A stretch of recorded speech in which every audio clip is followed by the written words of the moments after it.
Good morning, everyone, and welcome to this session of the Montgomery County Council.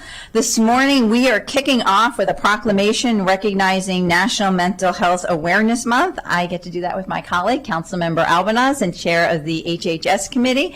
And we're everybody who's here for that, which I think is most people, can come down here in the well, and we'll be right down.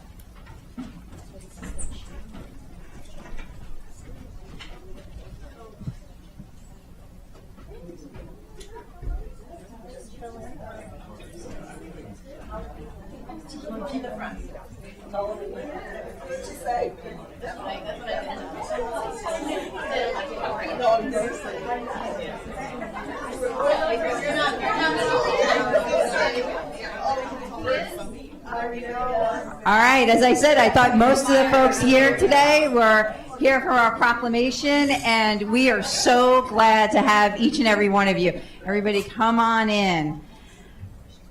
So thank you to everyone who's joined us today for the Mental Health Proclamation. I want to thank my colleague, Councilmember Albanaz, for leading on this and doing such amazing work as chair of our Health and Human Services Committee. As many of you know, this year as Council President, one of the things that I have really tried to do is highlight and move forward our work on mental health here in the county.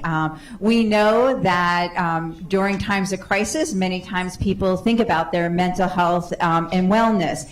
But it's really important that we start thinking about our mental wellness all year round, just like we think about our physical wellness. And so raising awareness, breaking down that stigma is really important.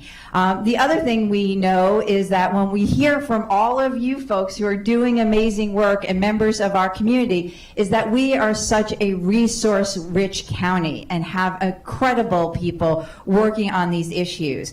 Unfortunately, sometimes families don't always know about what is available to them in individuals. And so some of the work we're trying to do is bringing people together, identifying where the gaps are, and really supporting those who are doing this work in our county government and with our nonprofit providers. We also know that as a profession, this is a difficult one. There are a lot of challenges that we are facing, that we were facing before the current federal administration, and now those have been exacerbated by policies and changes coming down from the federal government. And so we're also here to support each and every one of you in your work that you're doing, because your mental wellness, the stability of your work life is so important in order to help our community. And so with that, I'm going to turn it over to my colleague, Councilmember Albanaz. Well, good morning, good people. It is wonderful to be here today, and we can't talk about health without discussing mental health. And I do want to acknowledge and thank the leadership of our council president, who, as she just mentioned, has chosen to make this her policy priority as council president this year. We had a fantastic summit that was held at the East County Community Recreation Center just a few months ago, where we heard from not just government providers and county providers, but also our nonprofit providers and our private providers, acknowledging that we are all in this together. As the council president mentioned, the changes that are happening at the federal level are intended to be disorienting. They are intended to be cruel. They are intended to impact our mental health, particularly those of our most vulnerable populations. And the only way to combat that and to get us through these next several years is to make sure that we are doing everything possible, whether it be policy, whether it be supporting programs and services that we know are working, whether it's creating time and place for us to create more meaningful collaboration and partnerships. I learned a long time ago that we all can't do everything, but each of us can do something. And in the case of mental health, we can each do a lot. But it starts with ourselves, taking care of our own mental health, and that of our families, and that of everybody immediately surrounding us. And so we stand here today recognizing the importance of mental health and the awareness of it, but we are all very aware right now that our mental health is being impacted. But it's proclamations like this, it's events like this, that give me hope that brighter days are ahead. We have a very large group. Normally, we go around and have everybody introduce themselves, but in the spirit of wanting to make sure that we're able to get things going, we're going to ask everybody to just your name and the organization you're with, and then we will be hearing from Dr. Keisha Davis. Pamela Saunders, Crisis Center, Montgomery County Crisis Center. Beth Sabachnik, Crisis Center. Quincy Inman, Cornerstone, Montgomery. Larry Epp, Shepherd Pratt. Teresa Martucci, Advanced Behavioral Health, Outpatient Mental Health Clinic. Cameron Pondexter, Prevention and Harm Reduction Team. Sean Latanzia, Local Behavioral Health Authority. Jenny Stepanek, Maddie Stepanek Peace Foundation, and Up County Community Resources and Main Street Connect. Stephen Murphy, Department of Corrections and Rehabilitation. Jen Lynn, Up County Community Resources. Ben Stevenson, Prevention and Harm Reduction Services. Victoria Caprillion, Be the One Youth Ambassadors. Lahan Tasfai, Be the One Youth Ambassadors. Leah Kissin, Be the One Youth Ambassadors. Kimberly Fogg, Global Sustainable Partnerships, N5 Checkup, The Power of Checking In. Vera Kurdian with Advanced Behavioral Health. Thank you. Celia Sorkin, Montgomery County Federation of Families for Children's Mental Health, and the Mental Health Advisory Board. Council. Mindy Pierce, Primary Care Coalition, Nexus Montgomery Regional Partnership. Monica Martin, Montgomery County Department of Health and Human Services, Behavioral Health and Crisis Services. Keisha Davis, your County Health Officer. Megan Westwood, Maryland Treatment Centers. Avital Graves, Montgomery County Fire and Rescue. Katarini Stefanidis, PCC, Nexus Montgomery Regional Partnerships. Blanca Cuervo, also Primary Care Coalition and the Montgomery Cares Behavioral Health Program. Dorney Hill, HHS, Behavioral Health and Crisis Services. Sharon Dici, NAMI Montgomery County. Karishma Sheth, Every Mind. Dr. Christina Chester, Montgomery County Public Schools, Psychological Services. Irina Polikova, Summarize, DHHS Intern. Ivy Carter, Summarize, DHS Summer Intern. Carrie Guthrie, Cornerstone, Montgomery. Megan O'Brien, Every Mind. Evan Langhold, Every Mind. Braylon Wood, DHHS Intern. Shyla Adderall, Summarize, DHHS Intern. Alejandro, Summarize Intern at DHS. HHS, Latino Health Initiative, Ingrid Lizama. Caroline Jung, Every Mind. Mary Lee Sorter, DHHS Intern. Katie Capsha, Summarize Internship. Libby Nealis with Shepherd Pratt and the Mental Health Advisory Committee. Lori Garibay Aquino, HHS Children, Youth, and Family Services. Mariana Serrani, Latino Health Initiative. Roberto Garza Rodriguez, Latino Health Initiative. Thank you. You guys crushed it. We will now hear from Dr. Davis. Thank you, thank you. Good morning, everybody. Thank you, Council President Stewart, Councilmember Albornoz, and to the entire County Council for this important proclamation recognizing Mental Health Awareness Month. I would also like to recognize our DHHS Summarize interns who are here with us this morning on day 2 of Summarize. As Councilmember Albornoz mentioned, mental health is health, just as critical as our physical health, and it touches every person, every family, every neighborhood in our county. And yet too often, stigma keeps people silent. Today we say it's okay to not be okay. Talking about mental health is a sign of strength and not weakness. Our young people, many of them who are here today, especially are facing unprecedented levels of stress, anxiety, and depression. And as a community, we must create safe spaces for youth to speak up, seek help, and be heard without judgment. We also recognize that mental health challenges do not affect all communities equally. Communities of color, LGBTQ+ individuals, and other minoritized groups often face added layers of trauma and fewer pathways to care.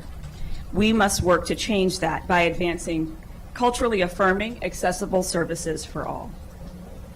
I'm proud to work with our behavioral health team and the surrounding community, again, many of whom are here today, in supporting those with mental health challenges. And we know that there is still much more work that needs to be done. Together, we can break the silence, break the stigma, and build a healthier, more compassionate Montgomery County. Thank you. Next, we will hear from Monica Martin, who will also introduce a few other important guests.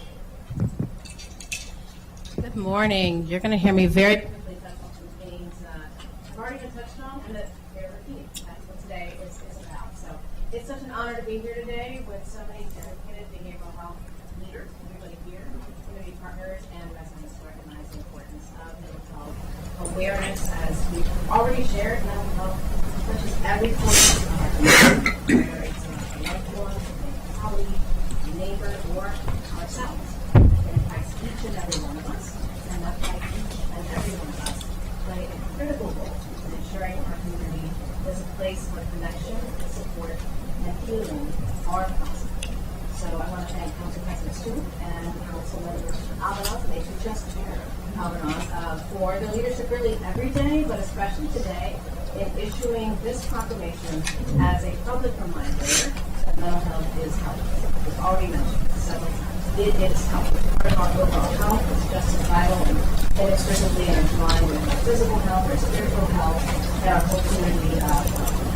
And again, that our health is a sign of strength, weakness, it's comfortably this shared. But you need to be absolutely clear about the fact that awareness is only the beginning. All of us here need to make sure that we do this action each and every time.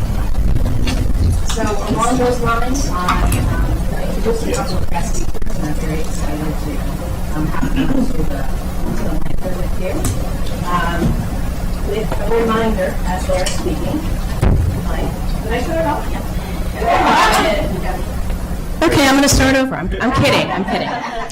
I'm not going to start over. So bottom line is we have a charge here together to keep building systems of care that are accessible, culturally responsive, and rooted in dignity. The havoc that's being created in our community is preying upon those who were already experiencing discrimination, economic insecurity, and instability in general. And we have some leaders here today that are going to share with you their stories of leadership in community organizations and leadership in schools and with their peers that are doing something about this. So without further ado, I want to introduce Vera Kurdian, CEO of Advanced Behavioral Health. Good morning. Thank you for that introduction. What an honor to be here today, to be part of the Mental Health Awareness Month. Through this proclamation, we know, just like people before me had said it, mental health is not a privilege, it's not a luxury, it's a necessity that every community must have. We know that people suffer in silence and they carry invisible pains and struggles that we don't usually see. It's extremely important for us as mental health providers, community leaders, to be able to walk with them through this journey. Being a community resource here in Montgomery County, which we are very privileged to live in Montgomery County, to have those resources, is to be able to offer support and help to our families. One of those services that we currently are offering is targeted case management, which is extremely important to our families. It's a service that is not just for the youth, it's for the entire family. We will be able to walk with them through their struggles. We will be able to support those families when they have children that they don't know what to do. Through partnering with our community partners and other community providers, we are able to do this very important work. So this month is a reminder that we all as community leaders, providers, community members, we must come together and support our communities, because if we want a better future, we must invest in our youth, we must invest in our families, regardless where they come from and what they speak and what they do. So it is an honor to be here. Thank you so much for this opportunity, and what a great day to be here in Montgomery County, to be able to make this a proclamation of mental health awareness. Thank you very much.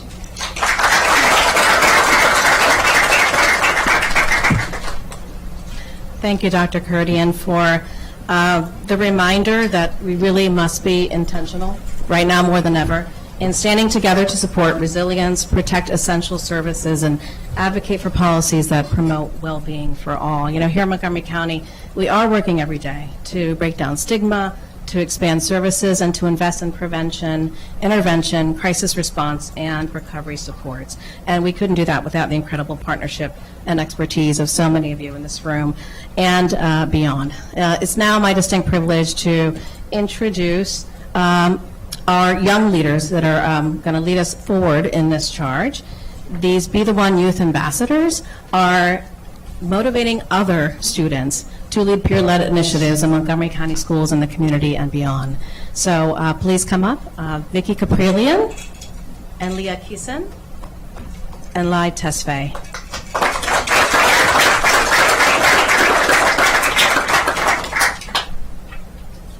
Good morning, everyone. My name is Leah Kissen, and I'm a rising senior at Winston Churchill High School. I'm here today not as a student, but as a peer, a friend, and as someone who understands the quiet battles that many of us are fighting. I'm here to talk about something incredibly important, something that affects every single one of us, whether indirectly or directly: teen mental health.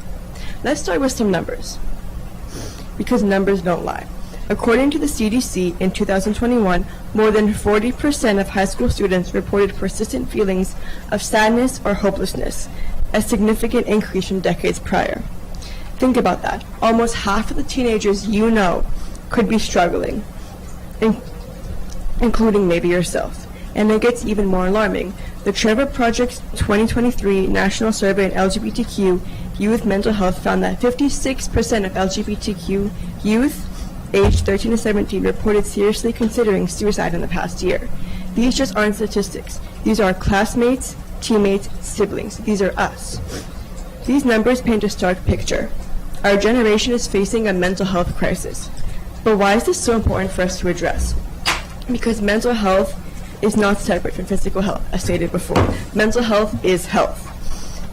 When we ignore our mental well-being, it impacts our everyday lives. It impacts our ability to learn, to form relationships, to thrive, find joy, and build a fulfilling future.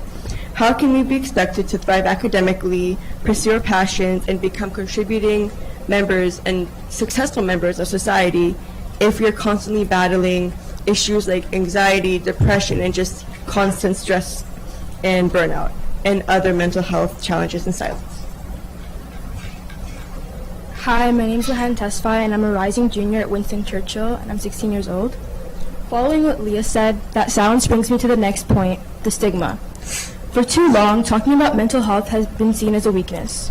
For too long, we whisper about therapy and we hide our struggles from fear of being labeled or judged. This stigma is a heavy chain preventing us from reaching out for help when we need it most. It tells us, just get over it or toughen up, when what we really need is understanding, empathy, and professional support. Imagine if we treated a broken arm with the same dismissal. Just walk it off sounds ridiculous, doesn't it? Yet we do this all the time with mental health. We need to break this cycle. We need to normalize conversations about feelings, about stress, and about seeking help.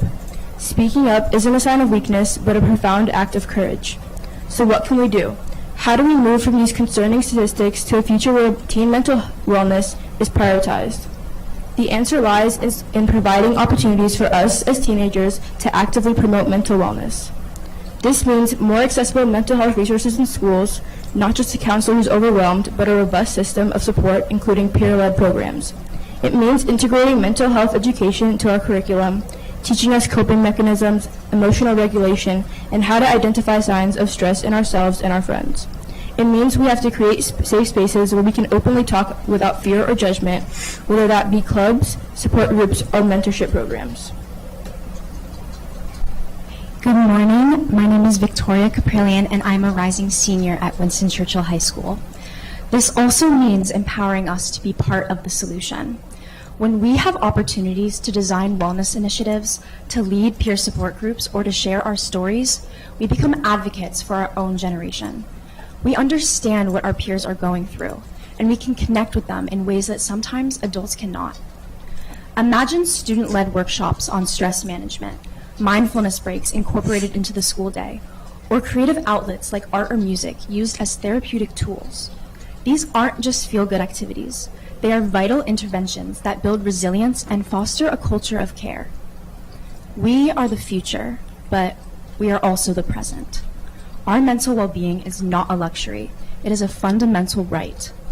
By acknowledging the scope of this challenge, by actively working to reduce the stigma surrounding mental health, and by providing meaningful opportunities for teenagers to promote wellness, we can build a generation that is not just academically successful, but emotionally strong, resilient, and equipped to navigate the complexities of life.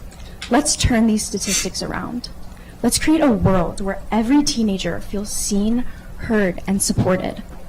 Let's start the conversation, extend a hand, and build a community where mental health is not just talked about, but genuinely cared for. Thank you.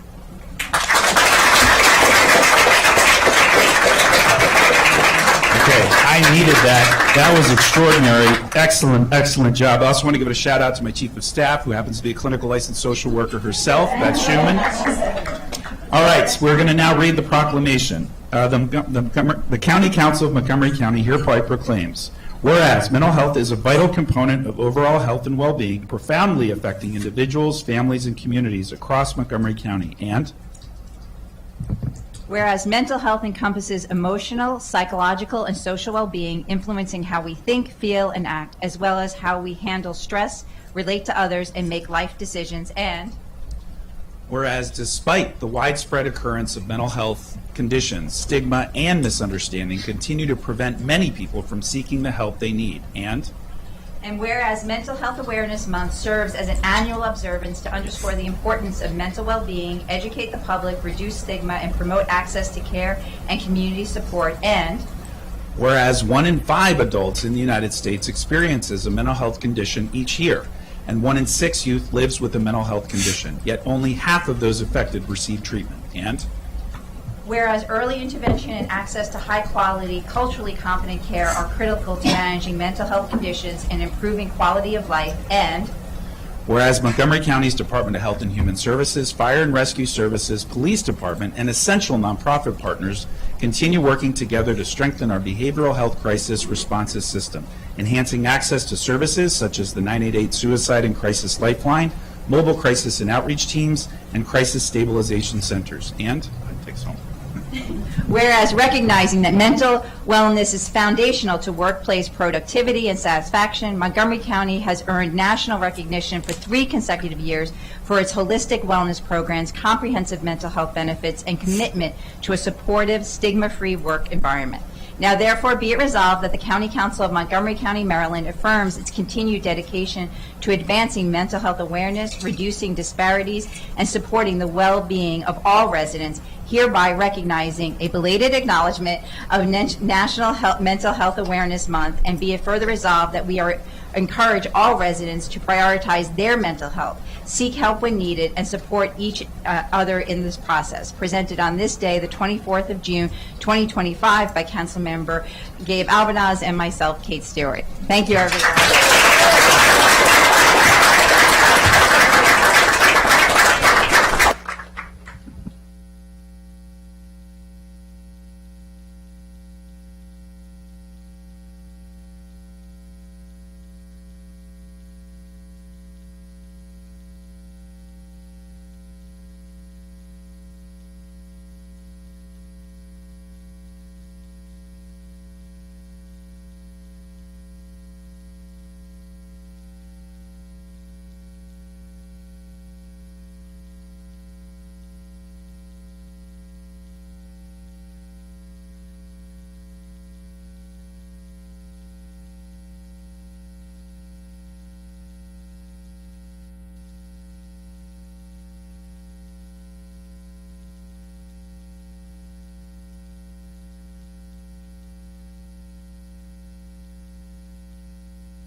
Thank you, everyone, so much for the proclamation and all your work, and thank you to Councilmember Albanaz and his staff for working on this today and bringing it, and just really appreciate everyone being here. And unfortunately, we have other work we need to move on to. That was pretty remarkable. Thank you, everyone. All right, we'll move on to general business. I want to acknowledge that Councilmember Mink will be virtual for our meeting today. And Madam Clerk, will you please share today's announcements? Thank you, Madam President. Good morning. As you announced, Councilmember Mink is attending today's meeting virtually. Also, Councilmember Sales is attending this morning virtually, but should be in later today. Thank you. Thank you. Let's see, we have some minutes. The minutes from May 5th, 6th, 7th, 8th, 9th, 12th, 13th, 14th, 15th, 22nd of 2005, and the May 8th, 2025 bi-county budget discussion with Prince George's County Council have been circulated to the council for review. Are there any objections to approving these minutes? Seeing none, these minutes are approved. Okay, item 1 on today's agenda. We have interviews for the council's nominee to the Board of Investment Trustees and Consolidated Retiree Health Benefits Trust Board of Trustees. We'll ask folks to come down. We have Mr. Adam Downs, Beryl Feinberg, Paul Madden to join us. And I think your names, it goes Adams, Beryl, Paul. So Beryl, you're in the middle. The Board of Investment Trustees oversees the investment of approximately $5.5 billion in assets for approximately 16,500 active and retired members of the 3 county retirement plans: defined benefit, defined contribution, and deferred compensation. Additionally, the Board of Trustees is responsible for overseeing the investment program for the Consolidated Retiree Health Benefits Trust, which has assets of approximately $1.4 billion. The board set investment policies and evaluate and monitor investment managers and the performance of the trust funds. Thank you for being with us today to interview for these very important roles. I'll ask each of you a series of questions, and you'll take turns answering them, and then we'll open up the floor to colleagues who may have additional questions. So my first question, Mr. Downs, we're going to start with you, is please share with us your background, knowledge, and experience related to the investment programs for defined benefit pension plans, defined contribution plans, and retiree health benefit trusts, especially as it relates to establishing the asset allocation.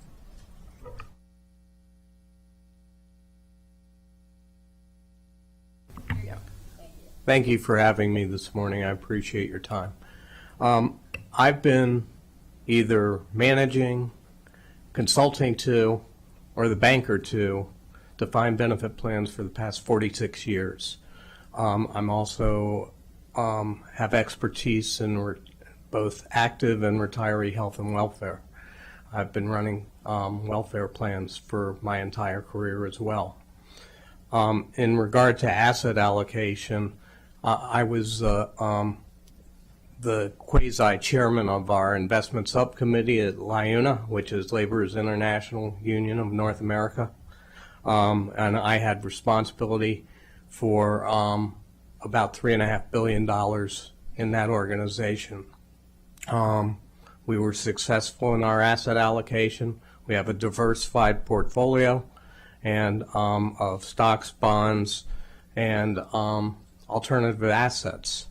All play a very strong role in being able to produce the returns necessary for the funds to be successful and support the retirees. Thank you very much, Mr. Downs. Ms. Feinberg? Same question? Yes. Okay. And if you could, yeah. Of course. How could I forget? Thank you very much. I'm very pleased to be here. As an educational background, I have a bachelor's and 2 master's degrees, including an MBA from the University of Maryland Business School. In terms of directly related experience, as some of you, but not all of you may know, I served on the Rockville City Council for 10 years. And then during that term, I was 6 years on its retirement board, serving on the both retirement board and the health trust. In that capacity, many of the very same tasks that this BIT and Consolidated Health Trust would engage in, I performed, including quarterly investment performance review updates of the pension plan, the Thrift 457 plan, and the Retiree Benefit Trust, looking at anticipated returns versus actual returns. Review of asset allocation compliance with approved investment guidelines and whether managerial performance met expectations.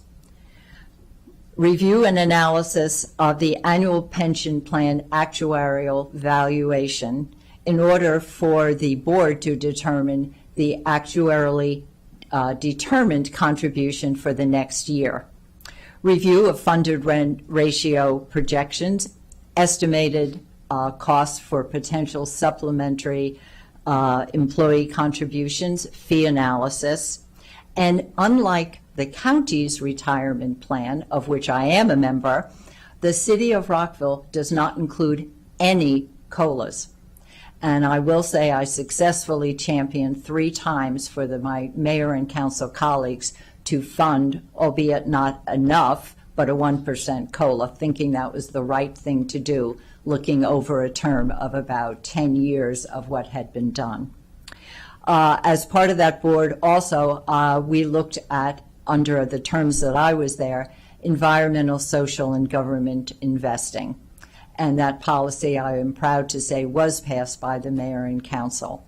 And I can speak to that later, how you balance returns of some of those investments with the overall portfolio returns. And lastly, during the term that I was there, we looked at a drop program, which rings true to many of you in the county. During my term, we looked at that. The mayor and council asked for a cost-neutral program. We had 3 different alternatives. Of course, you have to weigh the demographics, the upcoming retirements.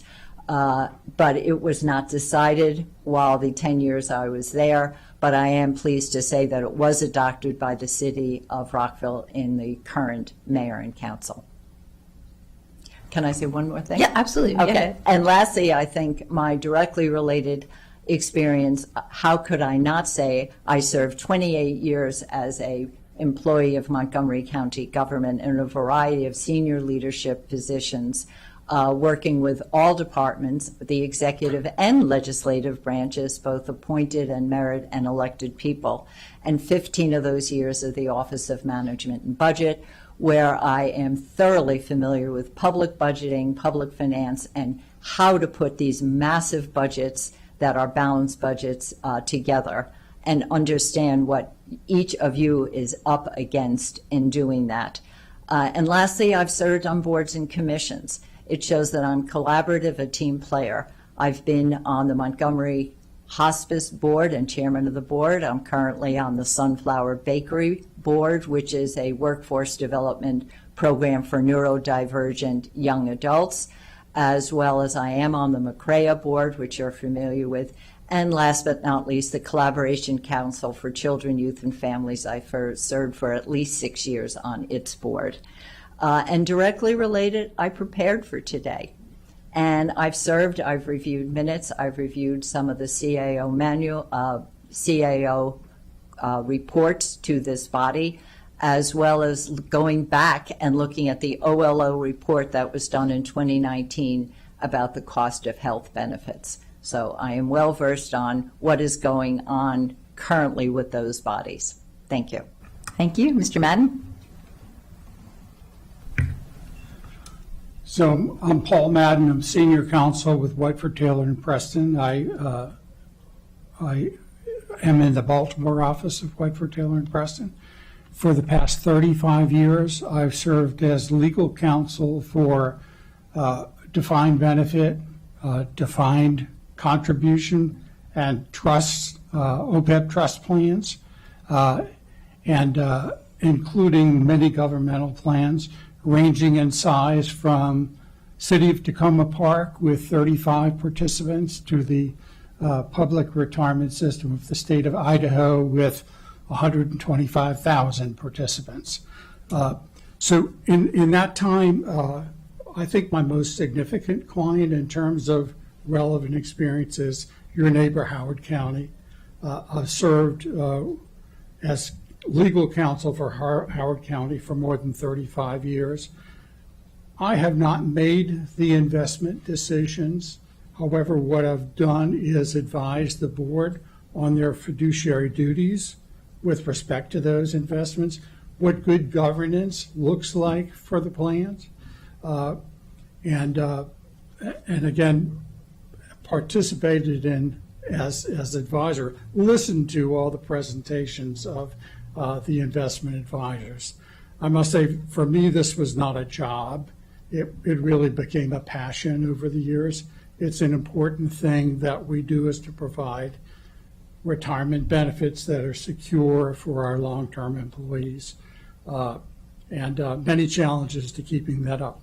I have worked on the committee at my firm for Whiteford Taylor that governs their defined benefit plan, so I have made the asset allocation decisions and have assured their fiduciary compliance.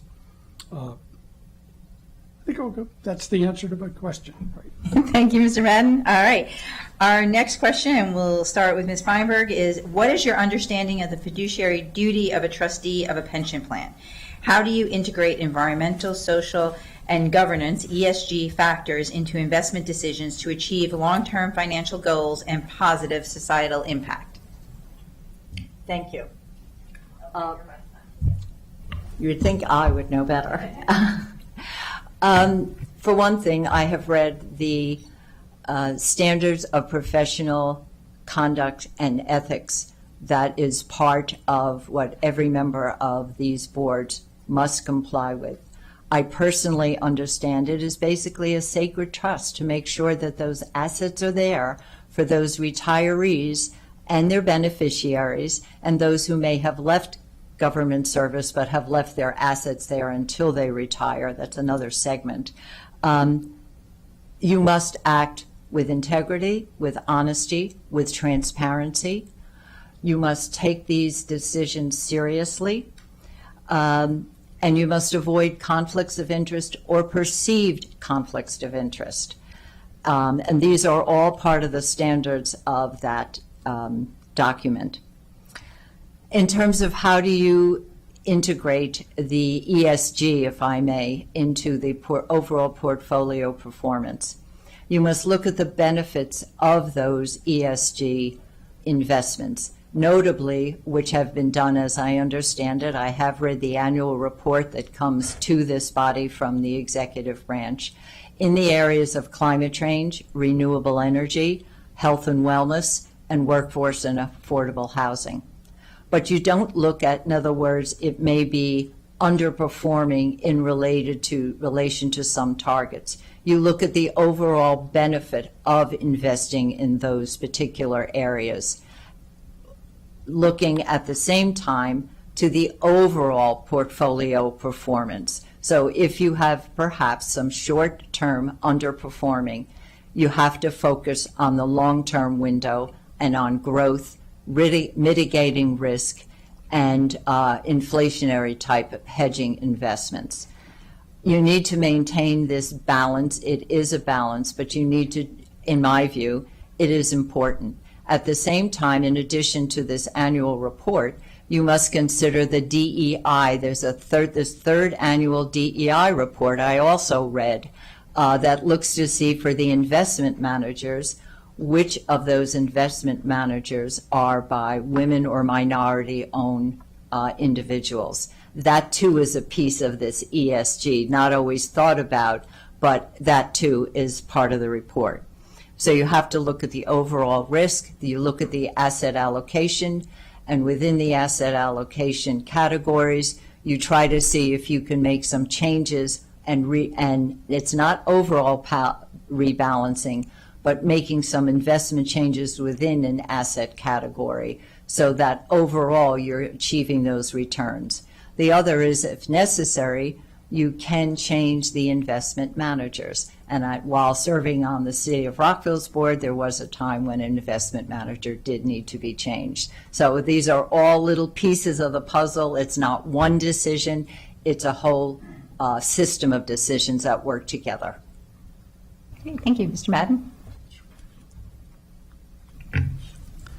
So the fiduciary duties of trustees are clear and set out in county law, state law, federal law, and there are really 6 of them. One is prudence. You want your board to make prudent investments, carefully thought out, and it really is the process. Are we following a good process? Loyalty. There's an exclusive purpose for these funds, and that's for the benefit of the participants and their beneficiaries.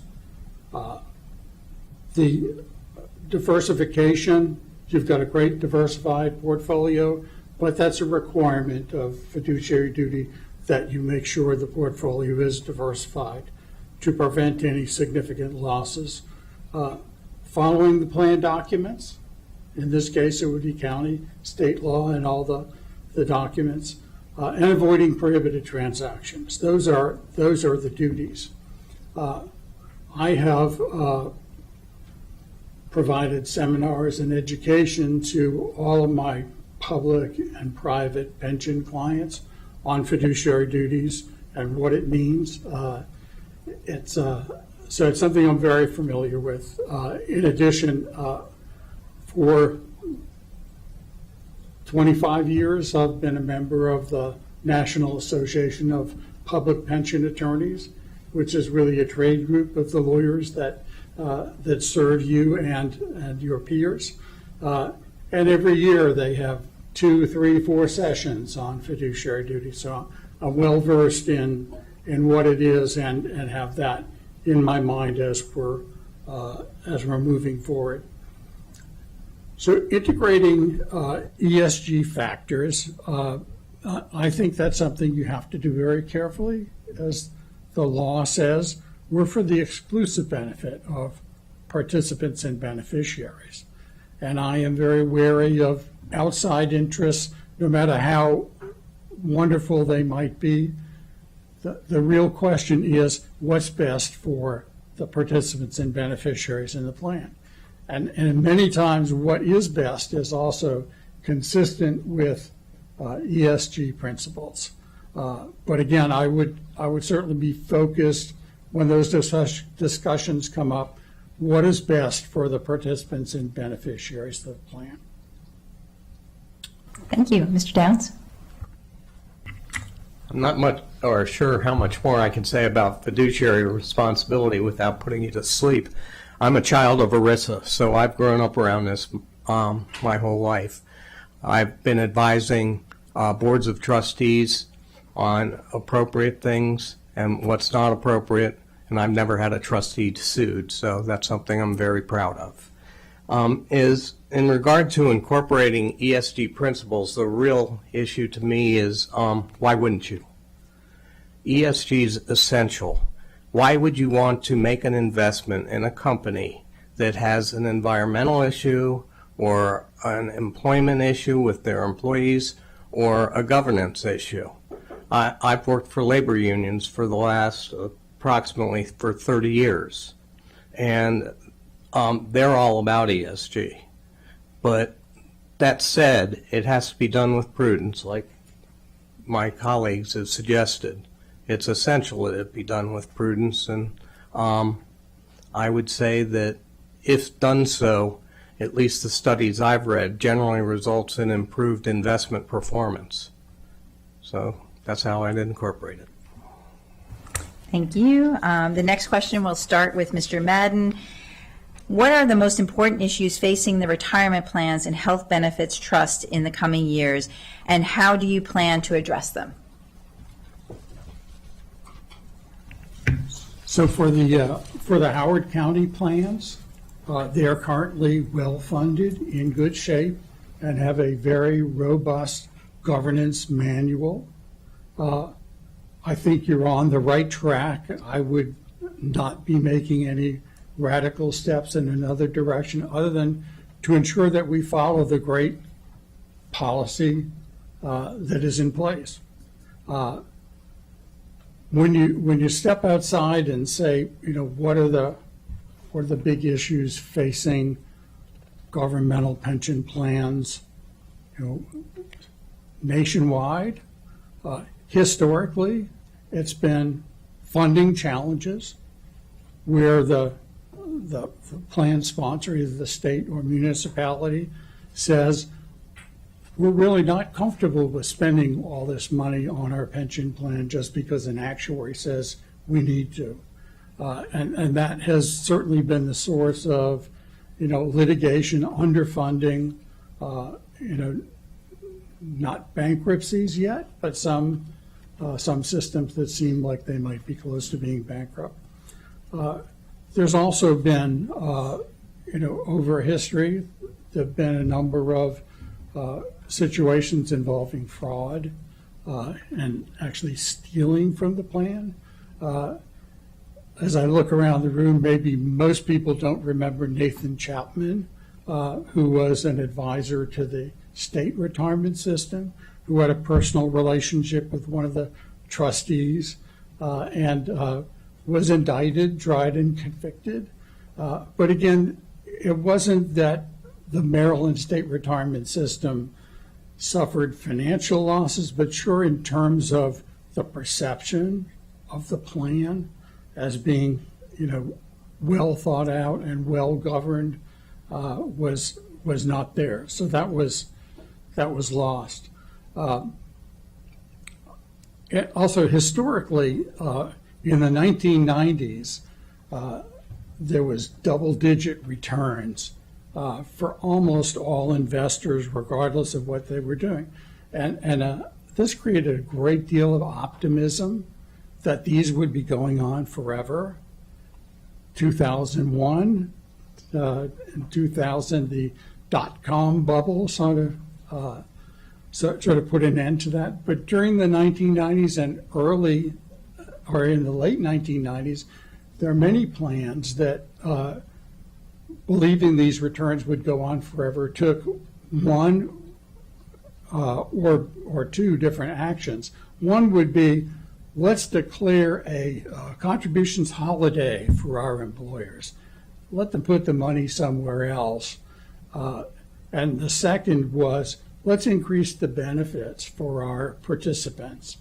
And those are all great things to do. We'd love to lower the costs and increase the benefits, but you have to do it in a way that is not assuming that the world is going to have great returns forever.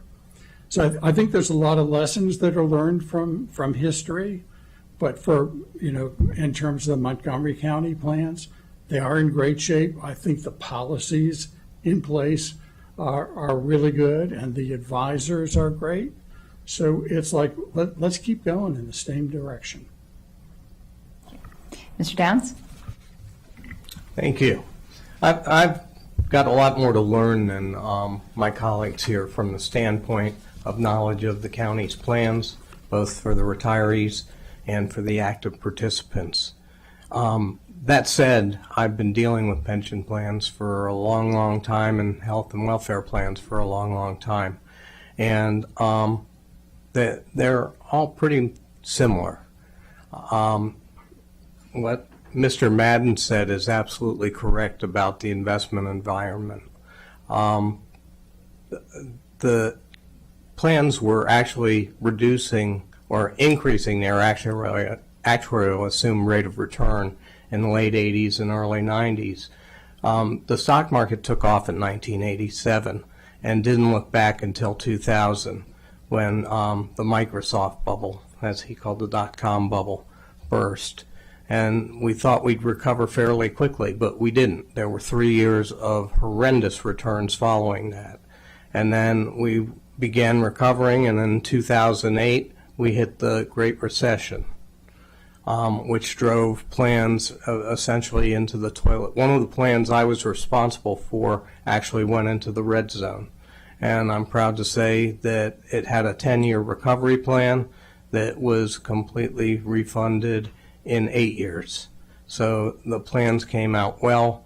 That plan which dropped, I want to say, into the mid 60% funding status, is now up over 90% funded. So that's a hopeful sign for the plans. As far as what changes or anything like that I would suggest depends on how I learn about the plans and what's in place currently. I haven't been privileged to the documents that the plans are controlled by yet, but I would assume that the investment policy statement is solid. I assume you've got a highly qualified investment consultant, and the investment staff is well qualified as well. So I look at this as a collaborative effort, and changes that may need to be made would be probably minute, but tweaks are always good from time to time. So that's how I'd approach it. Thank you. Ms. Myrick? Thank you. I would characterize this that we are in an era right now of uncertain and very difficult predictability. There are so many factors to look at that's going on right now. And I'm just going to mention an array of them that have different implications for investment returns.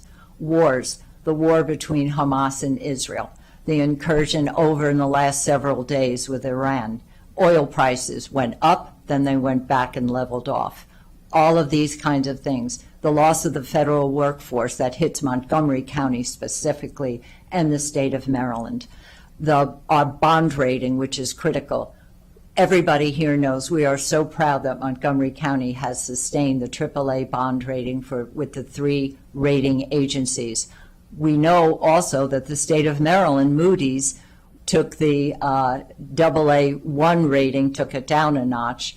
Certainly that is still a good rating, but we want to maintain that stable bond rating because our cost of indebtedness will be more expensive if we were to lose AAA bond ratings.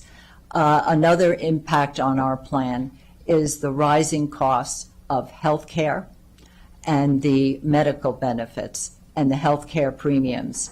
And as has been brokered during your last budget deliberations by this body and gave a path forward, was to basically help out for the costs for MCPS and their medical costs. I applaud the council president and each one of you for realizing what had to be done. But it is a significant challenge to looking at the health benefits trust, and we need to acknowledge it. And as many of you here and activists have said, people who follow it, we budget nerds, it's not sustainable. I am not negatively saying it shouldn't have been done, but in order to fund the MCPS at 99.8%, there needs to be some changes.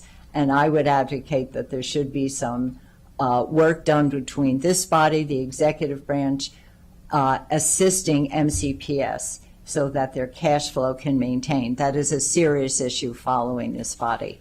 In addition, which is sometimes not thought about, the increasing liabilities that occur as we grow the workforce in either whether it's Montgomery County government or other agencies, so do the future liabilities increase. As we give increases to compensation, so do the increases to occur for the pension beneficiaries and those who are in the other plans. Not that we shouldn't do it, but we should recognize that as we have future improvements through collective bargaining for health care benefits, those costs will also increase the future liabilities. So there are things that are there. What can we do? We can help MCPS try and get out of this dilemma that they are facing with the health care costs. We can look at the management fees. We can try and keep the fees also for any outside costs related to administering all of the plans, the staffing, etc. The historical funded ratio, I'm not saying it's not good, but it's not the same as it was. In 2009, it was 80%, and then we could all be thrilled. And as you mentioned, in 2022, it was 102%. It's gone down a notch. Yes, it is still good, but it's 97.5%. We must be watching these, and as well with the Health Benefits Trust. Different expectation, because clearly that is pre-funding for future retirees. But we need to be diversified, as many have said up here, look at the asset allocations, and within a certain category, make those changes within categories so that we don't have to do an overall costly rebalancing. Thank you so much. Our next question, we'll start with Mr. Downs. The council must not confirm any person who furnishes to pension funds and other institutional investors, or any person who is employed by a firm that furnishes to pension funds and other institutional investors the kind of investment services purchased by the boards. Is there anything in your current employment that would create a conflict of interest with your obligations as a member of the boards? Or is there any other potential conflicts of interest of which we should be aware? I have no conflicts of interest. I'm retired. Okay, that's fine. I am also retired, as each of you is aware. I have no conflict interest, but I have also dealt with this, and I do want one moment to say that while serving on the Rockville City Council, when the Office of Procurement was directly underneath me, because it's kind of swayed in the role of that, and contracts would come up when I was the Deputy Director of the Department of General Services and COO, that would come up for facilities maintenance, landscaping, janitorial, you name the array of them. I had cleared with the city attorney how to handle that. And when anything would come before us for either bridging or piggybacking, as you know, a contract, I would publicly say at a meeting, I have investigated this particular contract. I was not involved with the drafting of the RFP or IFB. I had nothing to do with being on the Qualification and Selections Committee. I had nothing to do with the award. As such, I believe that I can vote on this contract. I publicly stated that. I think that shows you something, how seriously I take this conflict of interest or perceived conflict of interest. And if there was anything that I thought would even be perceived, I would recuse myself from that vote. This is a sacred and very critical part of serving on this board. And so, no, I have no conflict of interest. Thank you. Mr. Madden? There are no actual or Yeah. perceived conflicts of interest. Great. Thank you. Thank you very much. Next, and my last question. As you know, the boards meet 4 times a year, usually on Fridays in January, April, July, and October. Will you be able to make the time commitment the board requires? Ms. Feinberg, we'll start with you. My answer is yes. I also want to say one thing. As you know, I am on the board of McCrea, but should I be selected, my obligation is first and foremost to making sure that the secure assets are there, and that I would be operating with that in mind. I just want to completely allay any kind of concern about that. Mr. Madden? Yes, I can make the time. Yep. The wrong way. Yeah. All right, So thank yes, you. I can make all the meetings and do all the work outside of the meetings to fulfill this commitment. Great. Mr. Downs? I'll have no problem making meetings or fulfilling the commitments of this position. Thank you so much. Thank you all again for being here today. We have a question from Councilmember Sales. Thank you, everyone, and thank you, Madam President, for all the great questions. Thank you all for your interest. How do you plan to engage all employee groups in your work on the board to ensure everyone, even those in lower wage roles, are informed of the status of their retirement plan funds?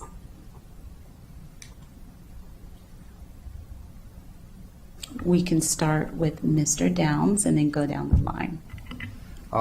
Thank you. Having worked with labor unions for 30 years, I'm very accustomed to engaging with all levels of employees. Also, I was responsible for personnel at the Food and Commercial Workers, so that's another role that I've played.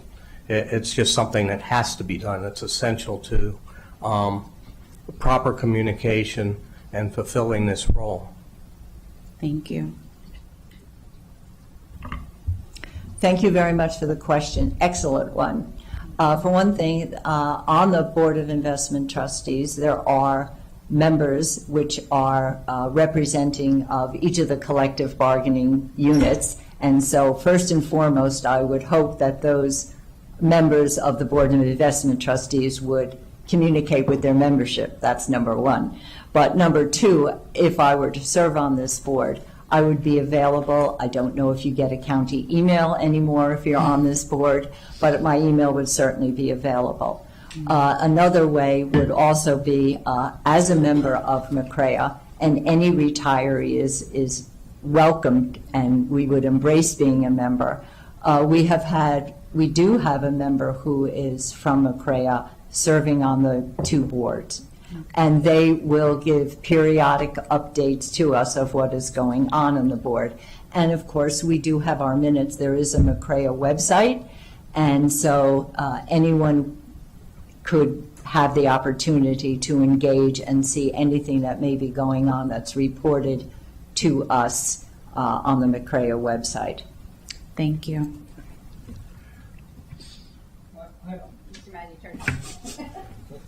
I really want to You hit get the that hang off of it. button. Yeah. So I have nothing to add to what Ms. Feinberg said. I mean, I think that's great. My experience is that the board members who have a particular constituency are the primary contact for that constituency. But I would certainly make myself available if they wanted somebody else to be there to get a different perspective.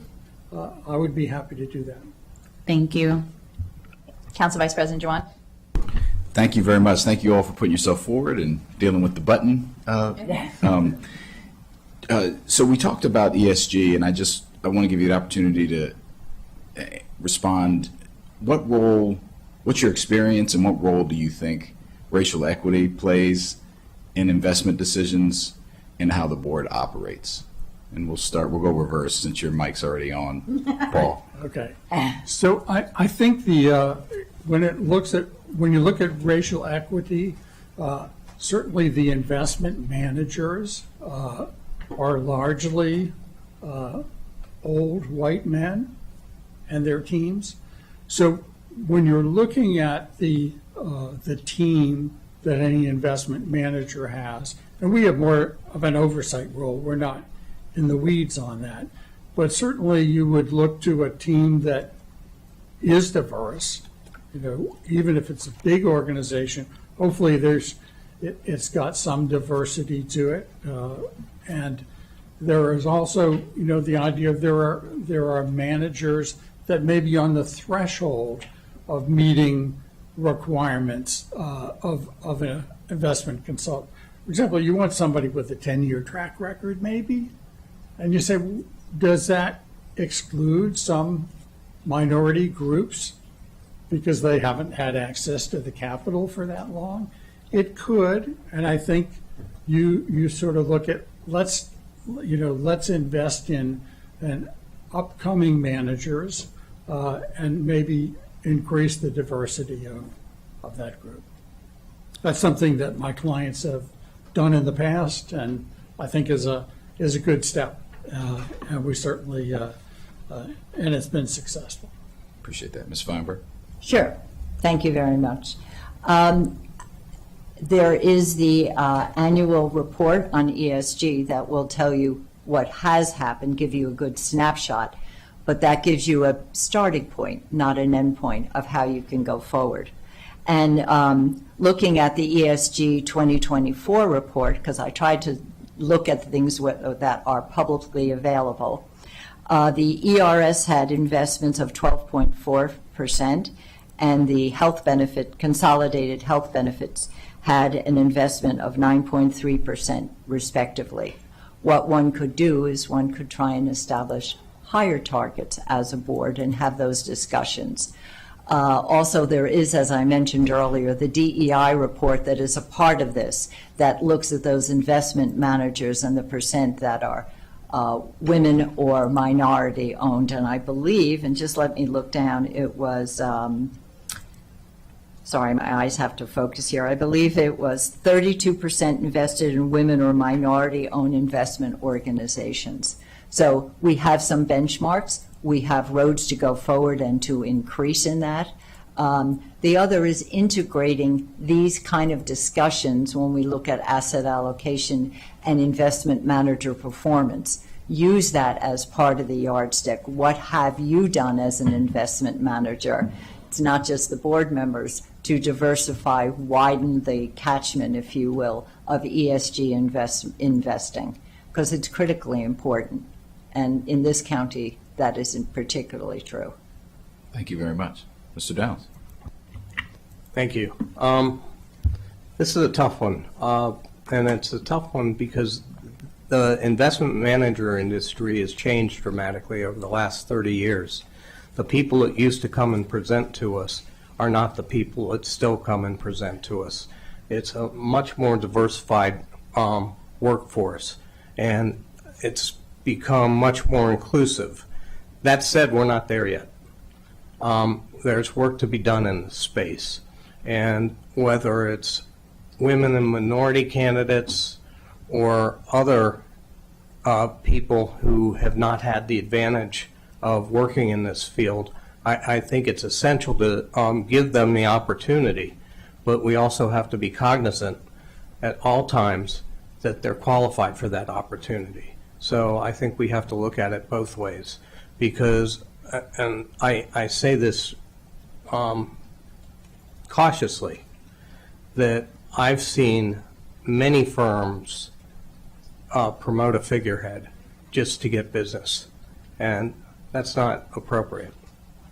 And so, I mean, if the firms are honestly women and minority run, that's a great thing. And if they've proven their capabilities of doing so, that's an even better thing. So that's the direction I would be looking.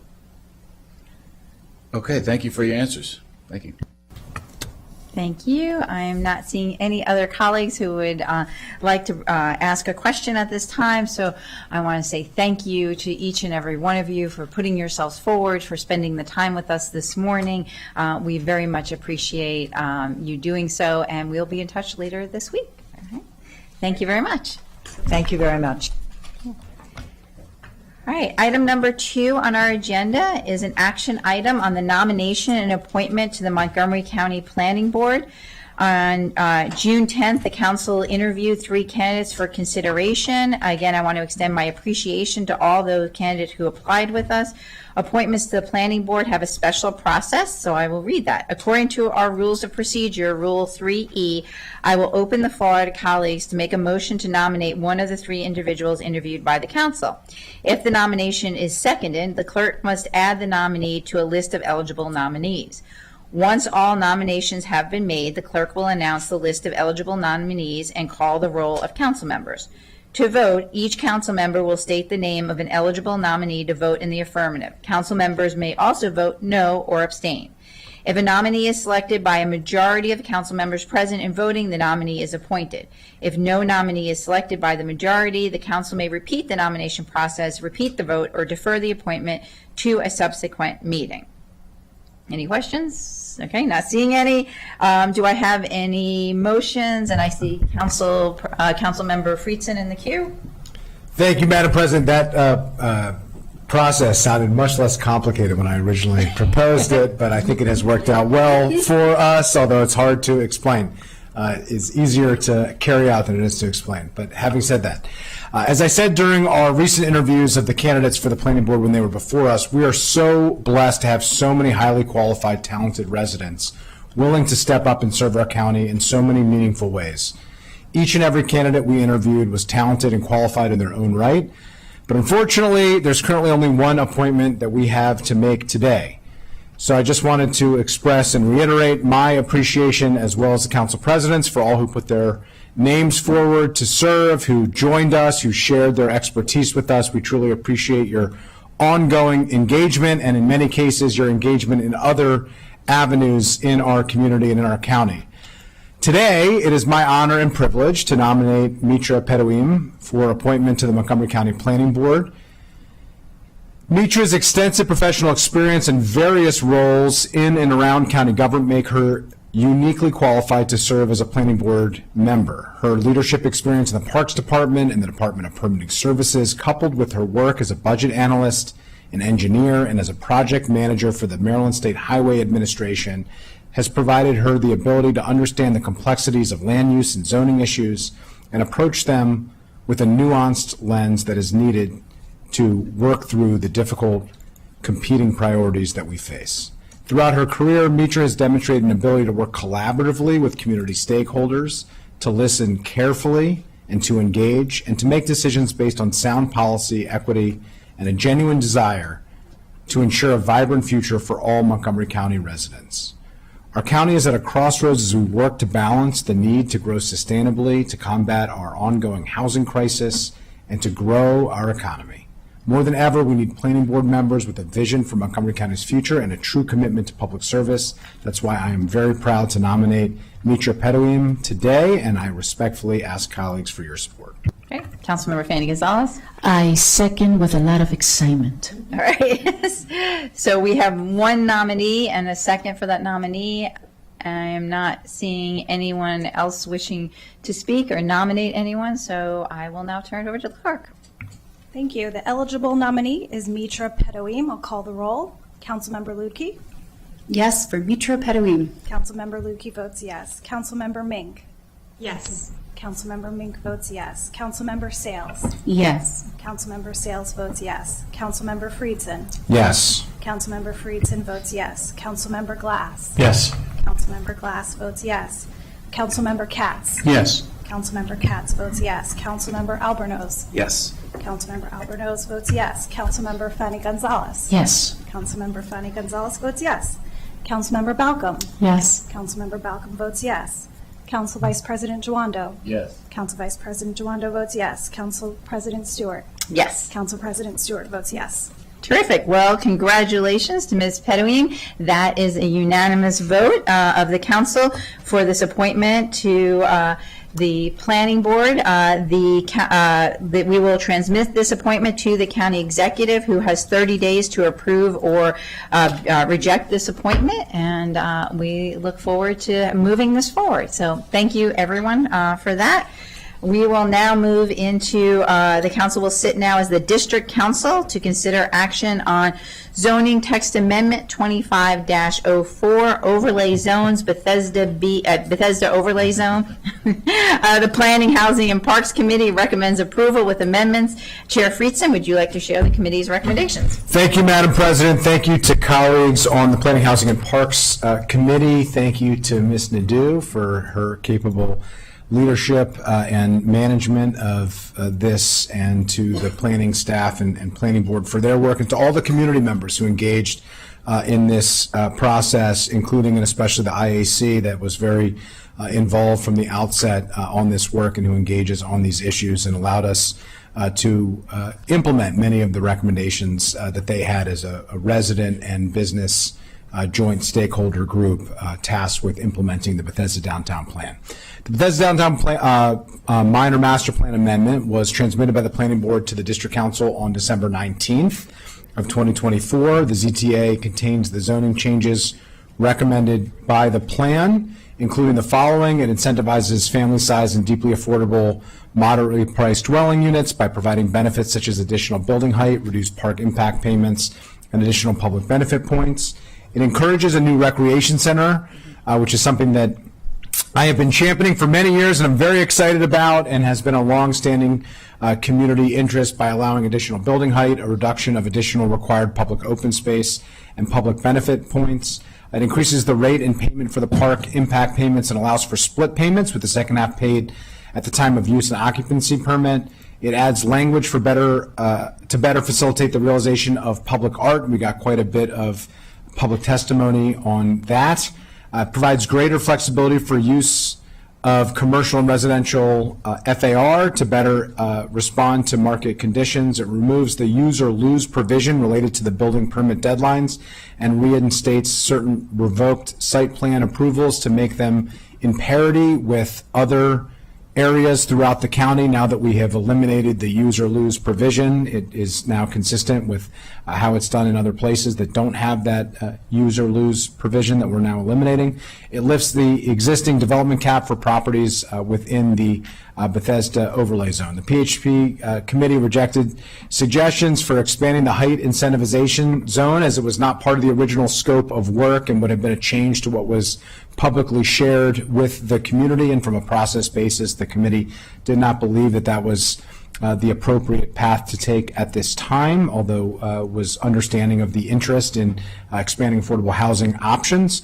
And the PHP committee, with those changes, recommends approval with amendments. I kind of glossed over it earlier, but the park impact payments, which are one of the core elements to the Bethesda downtown plan, to the implementation of the plan, has been expanded. We've split the payments, allowed that to work similarly to the changes that we made related to impact tax payments, but we have increased that fee in order to expand the opportunities that we have to build out the public open space options within the Bethesda downtown area. And then the last thing that I'll just note, we looked at the POPs question. Always a fun word to say. No, not the candy, but the privately owned public spaces, and we worked through what started previously but is now going to be implemented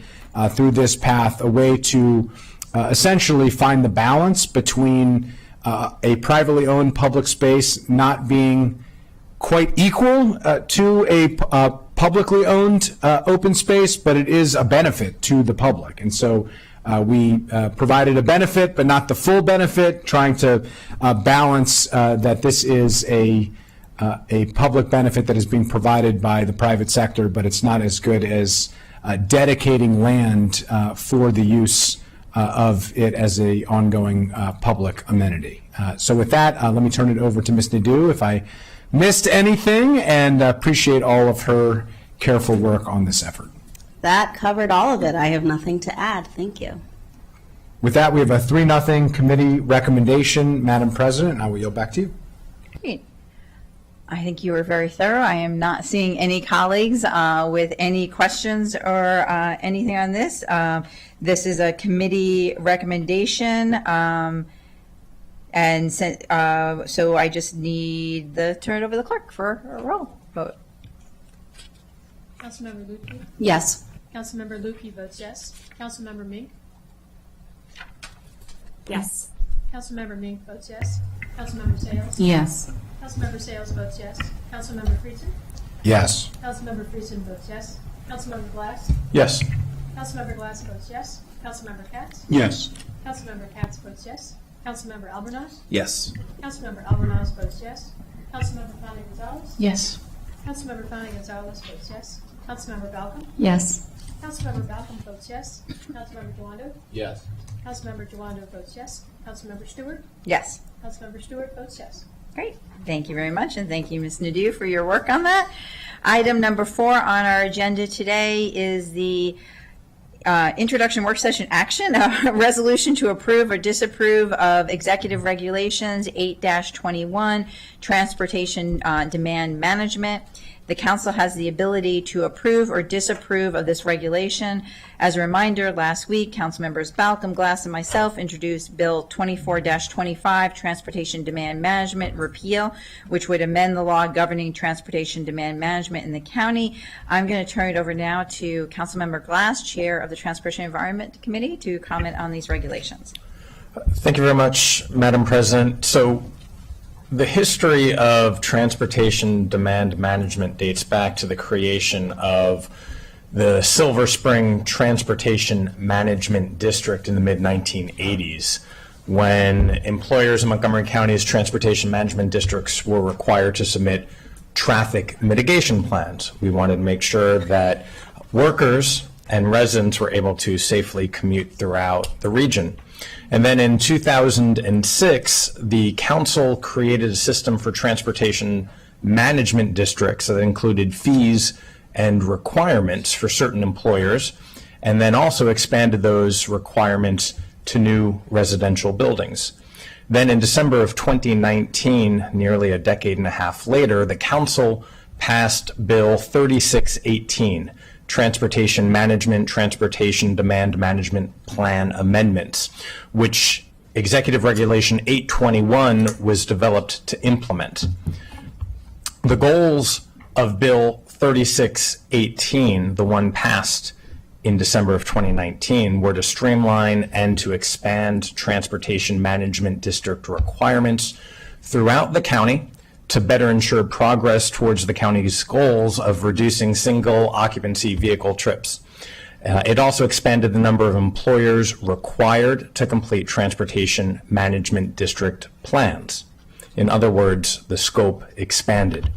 And here we are nearly 5 years later, and a lot has happened since then, including a global pandemic, a shift to remote working, and an ongoing push to update the growth and infrastructure policy areas that this council has led on. The T&E committee has done a lot of work on this policy area, and with the introduction of Bill 2425 just last week, as was noted by the council president, we believe that this regulation is now moot. I very much appreciate the ongoing conversation with the Department of Transportation, with council members Balcom and Stewart for their partnership in this work. Ultimately, this is about the need to continue reviewing our rules and regulations to determine if they are helping meet our policy goals or creating more confusion and undue burden. And for those reasons, I'd like to move that we disapprove Executive Regulation 821. Thank you. Okay. Councilmember Balcom, would you like to? I second, if that was a motion. Yes. Yeah. I second that. And I appreciate Department of Transportation being here and your very thoughtful willingness to engage in the discussion. And so today, specifically, we're looking at the regulations, and as the Chair Glass mentioned, the regulations were written in 2021 for a bill that was passed in 2019. The T&E committee didn't start reviewing those until 2024, and then with the looking and this whole discussion started with actually looking at these regulations and noticing some concerns in the regulation, but also in the underlying code. So I don't think we need to go through those concerns now, as we have the legislation that we will work through. So I agree that we should disapprove the regulations and then move forward with looking at Bill 2425. Thank you. Thank you. Before I turn to colleagues for questions, I just want to turn to Mr. Kenny and see if there's anything else you would like to say on this issue. I think that was a fairly comprehensive overview. I think I'll just once again highlight that this is this regulation is implementing the exact section of code that the Bill 2425, as was introduced, would repeal. So this is a one-for-one kind of conversation. Again, there have been 2 committee work sessions on this. This council has voted to extend our deadline, the council's deadline to approve this regulation under method 2 a number 3 times now, with our current deadline to address ongoing concerns, with our current deadline being set at July 31st of this year, which can be extended again, and that is one of the options provided in the staff report, in addition to approving or disapproving of the regulation now.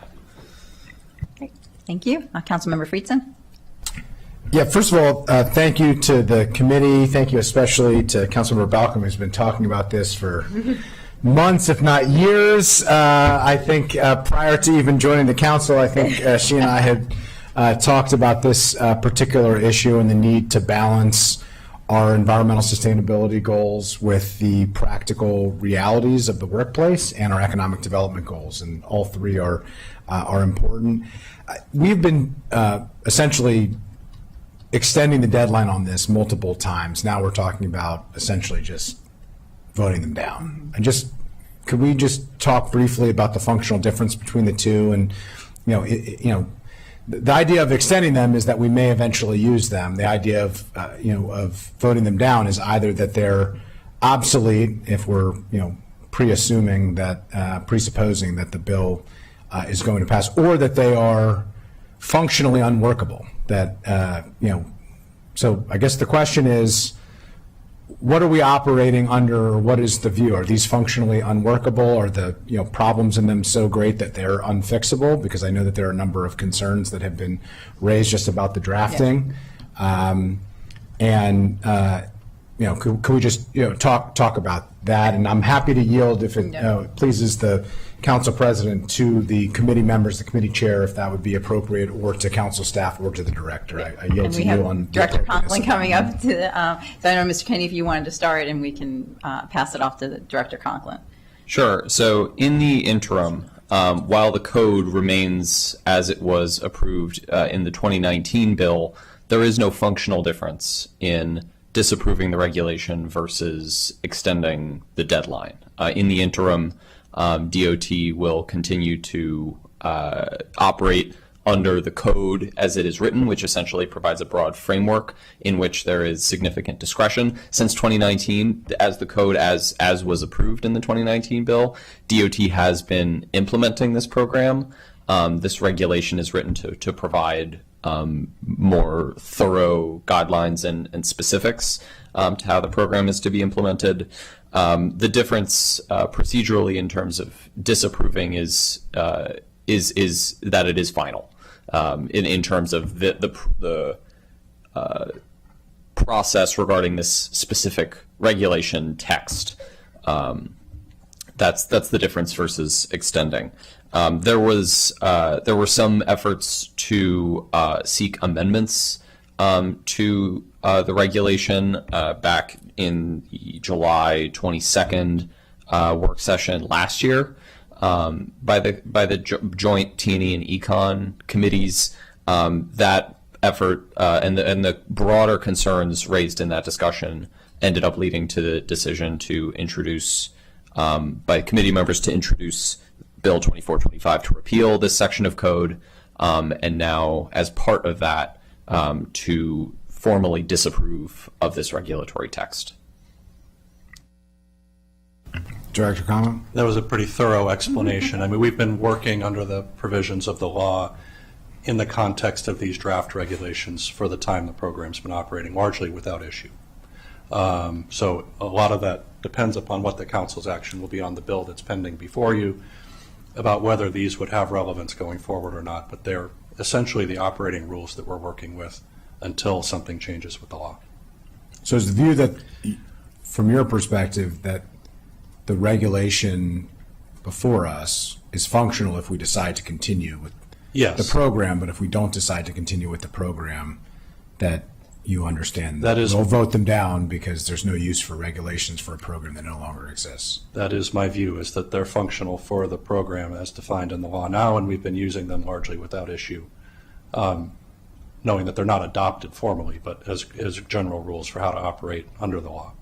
And my recommendation would be to extend pending your work and disposition of the bill.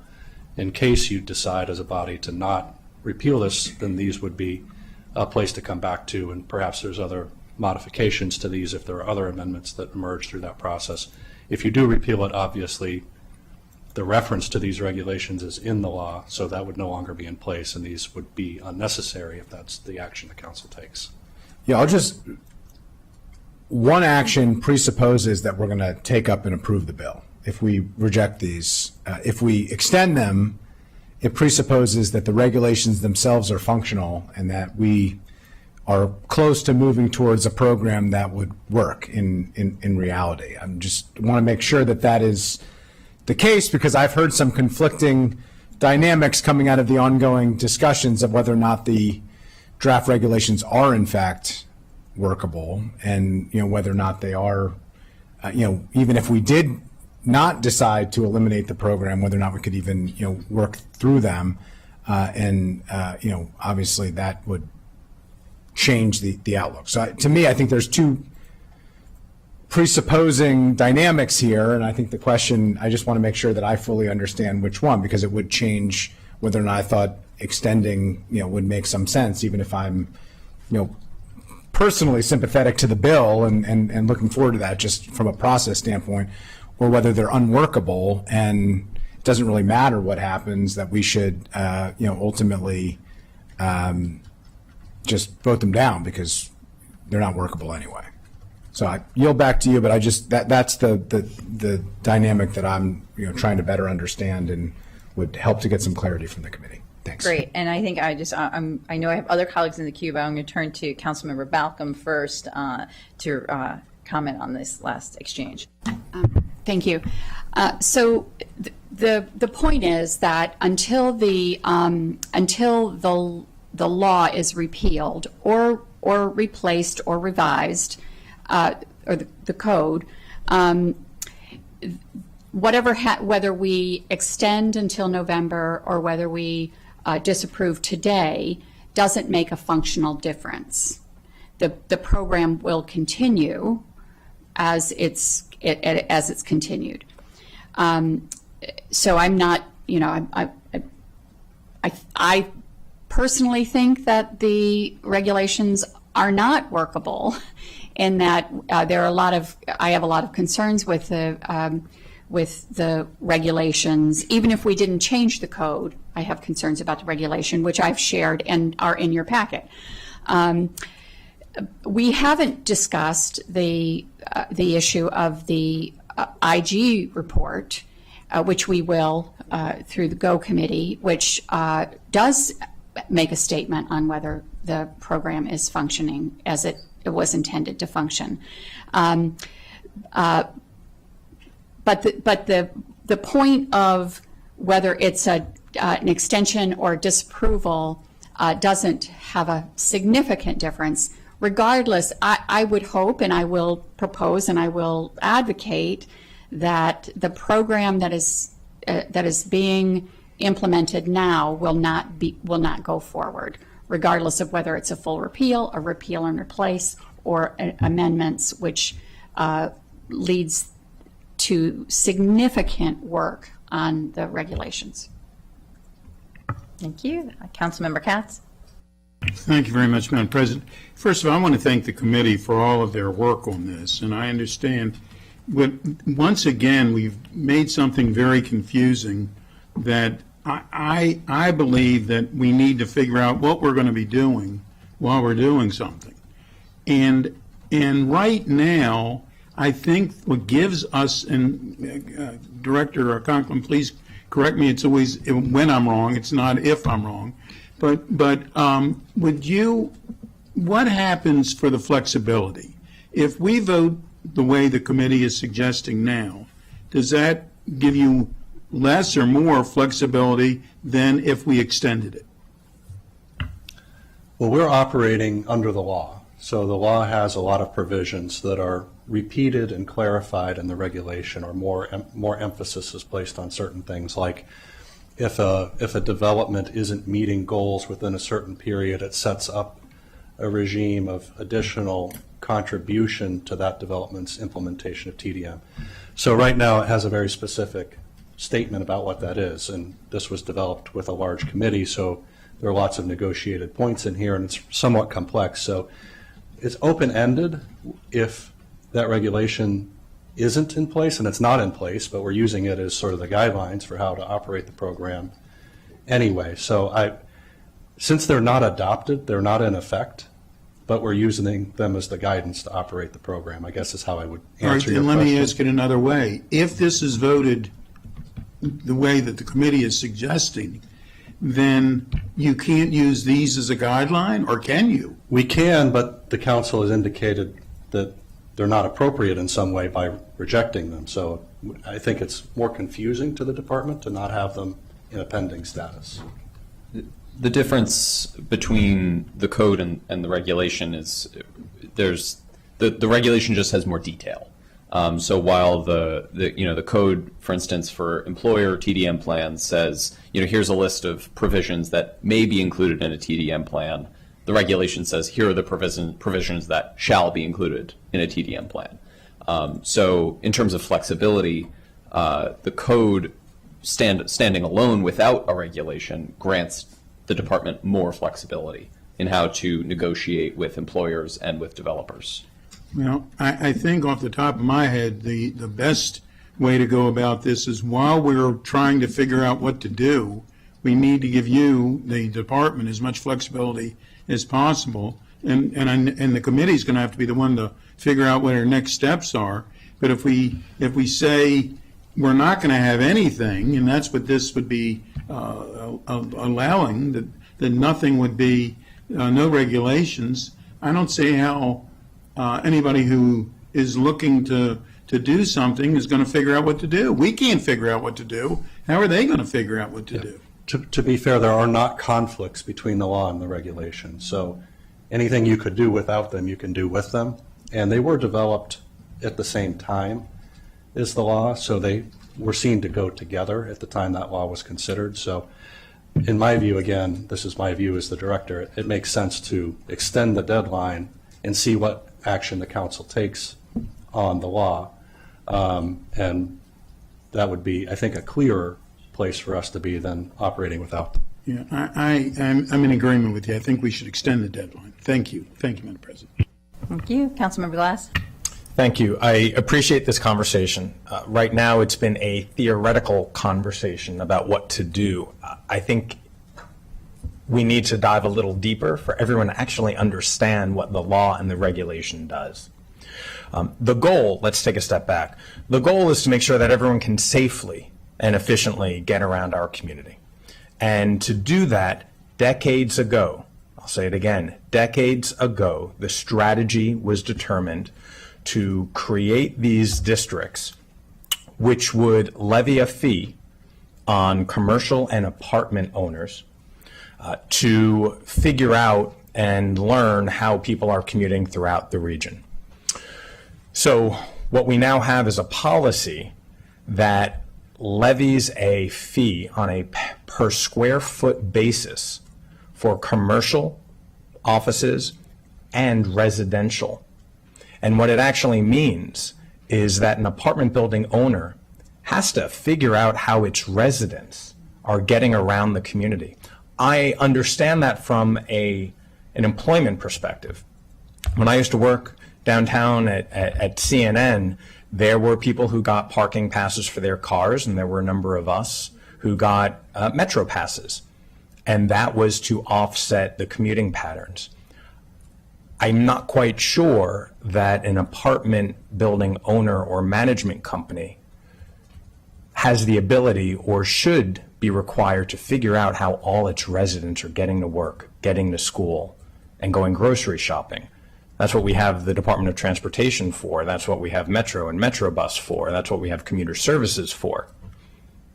And the bikes and the scooters and everything else, because those are newer developments from the 30 some odd years ago when this concept was created. I know we all share the goal. We want to get people safely and efficiently throughout the community. But this concept, while well intended decades ago, doesn't meet the moment.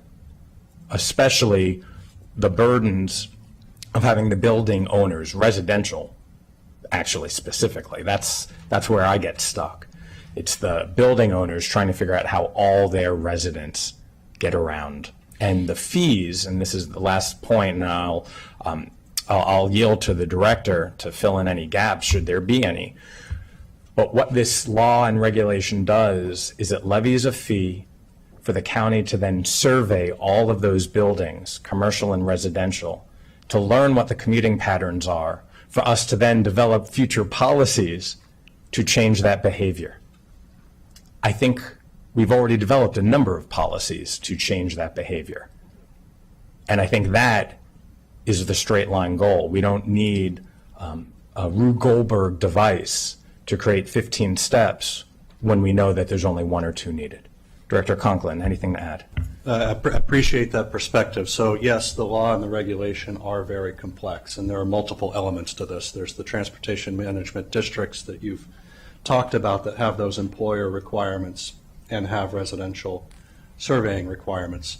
And there are fees, I think it's 20 cents per square foot, to support the programs. The programs are both the surveying and also outreach to the residents to make sure people are aware of all the options available. So it's not simply to administer the survey component, but there's a broader element to that fee. And those fees constitute about 25% of the budget for the activity of the transportation management districts to do the outreach. The surveying being a smaller component of that, but the outreach being the larger component. In terms of the other elements of this, there are elements related to new development, where those new developments have identified transportation demand management as a way to reduce the impact of their project and therefore comply with the growth and infrastructure policy that you also mentioned in your comments. So those are very different because one is a voluntary commitment. One is you happen to have a building that you built in this location and therefore are subject to employer or residential reporting requirements. So to your statement that we don't have to have an overly complicated system, I think there is room definitely to change the nature of the system so that it's less complicated. But until the council makes its way through the process of repealing it and figuring out, if anything, what it looks like after that, having the framework of this in place would be easier for us to administer, which is that's the question before you today. And so, Director Conklin, thank you for that. Let me just ask, how do you think the bike share, capital bike share, and the scooters and free buses and not requiring parking in new development within half a mile of metro stations, all of these different policies and programs that have been implemented, quite frankly, just in the last few years, all aid towards the goal of what we're trying to do, right? And so, no question. Right. And this program is to try to encourage people to use those options, understand how to use them, and take advantage of the other things the county is doing. Thank you. And I'll end on this reflecting back on the budget. For colleagues' awareness, there was a proposal from the Department of Transportation to spend $1 million, $500,000, a substantial sum of money to promote the fact that we will have free buses starting in the next week or so. The committee rejected that because we didn't think we needed to put money into a program that's going to generate a lot of news and free publicity and excitement. I view this in a similar case in which there are already programs and policies out there that people are aware of when they move or when they work. They want to figure out how they can do so safely and efficiently. And so having a program like this, I think, is an extra step for something that they are already aware of or can easily find. I yield back. Thank you. Thank you. I just want to lift up a couple of other points that were said before and make sure we all understand, because the committee, T&E, and both the Joint Committee of Econ and T&E did look at the regs. And I know, again, we've all thanked Councilmember Balcom because there were a number of things that we struggled with, quite frankly, to get clarity on. And I know it's important to have clarity for our businesses and apartment owners. But the fact is, since 2019, for over 6 years, you've been running the program. We also have an IG report that says that folks aren't actually responding as they should be, and very low response rates. So for me, and I think I'm very much where Councilmember Balcom is, I'm not sure how many people are actually paying attention to this conversation that we are actually having now, given the very low response rate of folks who are participating in the TDM who should be, and also the fact that the program has been running for 6 years without the formal regs in place, and given the work the committees had done together and couldn't come to a solution. For me, it's these regs aren't anywhere close to prime time, even if we were to keep the bill intact and make that decision. So for me, the process would be that even if we make a different decision on the bill and keep it in, I think the committees have looked at this and said, we're going to have to go back and do some serious work on these regs anyway. So I actually think it provides more clarity to folks that the regs in their current form, regardless of how we end up on the bill that we're talking about, the TDM, aren't really where we need to end up. And so that's why I'm favoring and thanking my colleagues for bringing this, but just wanted to kind of pull that out because it is very confusing. Councilmember Friedson. Thanks. First of all, thanks to Councilmember Glass. He went with Rube Goldberg. I would have gone with TPS reports, but perhaps it's just a different cultural reference. I'm moved by Councilmember Balcom's initial comments and by the council president noting that it's not anywhere close to prime time, I think was the direct quote that was used. My only question is, when I went back and looked at the bill, there are a number of references about after receiving notice under this section, an owner must submit a TDM plan meeting the requirements of the executive regulation. My question is, if there's no executive regulation, what do they have to do and why? And I'm just wondering, if we take the action that we're taking today, couldn't we, and frankly shouldn't we, just have the department have a stay on the program in general while we take up the bill, so people aren't submitting plans for a program that is about to be eliminated and with an executive regulation that doesn't exist? Process-wise, that's obviously up to you all in terms of whether we should have the program remain in place. In terms of those sections of the code, those have been interpreted to allow, in place of an executive regulation, to allow the department's discretion in terms of the requirements that are listed under the bill, to give them ability to comply with code prior to the implementation or approval of a regulation. Well, I would ask that we take another look at that, because it seems pretty clear in the plain language that the property owner is explicitly asked to meet the requirements established in executive regulations, which have not been established. And particularly if the council takes affirmative action, not just to extend, but to reject executive regulations, then we are taking a formal legislative action to ensure that it is clear that there are no executive regulations with which to base this off of. So I am supportive of voting down the regulations for the reason that I heard earlier from multiple colleagues in the committee's thoughts that this isn't close to prime time regardless of what we decide to do on the bill. But I don't think that we should be continuing to implement the program in light of this as we're taking up the bill, as we have just rejected the regulations. I'll note earlier the question about flexibility. It adds flexibility, but I think it reduces clarity. It would be most clear for there to be a formal determination that we have taken action to reject the regulations, and there will be no action and no expectations taken of property owners or of the department. I don't think the department should be spending time and energy tracking this down if there is any time or energy that's being taken administratively either. As the council takes this up, and then we can reassess the program once formal action is taken, either to approve a bill to have a program that is dramatically different than the one that we have in place, or to reject the program and not have regs at all. Just in terms of timing, the current round of TDM surveys and reporting is underway for this year. So that activity, I think, is expected to be concluded in the next month or less, with reporting to follow. So, and all of those activities are happening in the various transportation management districts under the provisions that are in those regulations. So it would be curious timing to not continue to implement that program, given that all of the outreach has occurred and a lot of the surveying is underway. I will concede that the survey responses are not particularly strong this round, and that's an issue that the council president noted about whether or not the surveying technique is yielding the results we want. That is a broader question, but that activity is currently in midstream. And again, we have not taken enforcement actions under this program, viewing that was relatively punitive given the type of information we're trying to receive here, and that's a discussion that has gone back and forth about whether we should be issuing enforcement actions.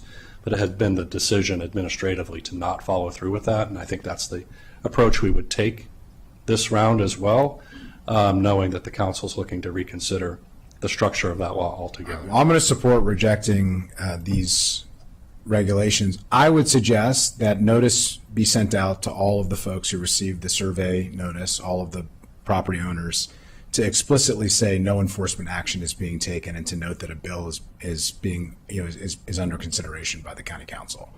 I think that would provide information to them. It would also allow them to understand if this is a significant administrative burden at a time of great uncertainty where there are a lot of other things that they probably could be spending their time doing.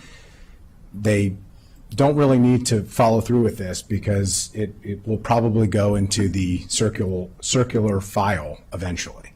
And it's really not fair to ask them to do it. It's not fair to ask your team to review it when we're in the process of frankly eliminating it from everything that we've heard here today. So I don't think that requires a legal ruling from our lawyers. I don't think that requires any other action other than to send communication to say we're not going to do enforcement. If you've publicly said here, you can just repeat what you just said, and then they can choose whether they want to submit or not, knowing that you've publicly shared that you're not doing enforcement.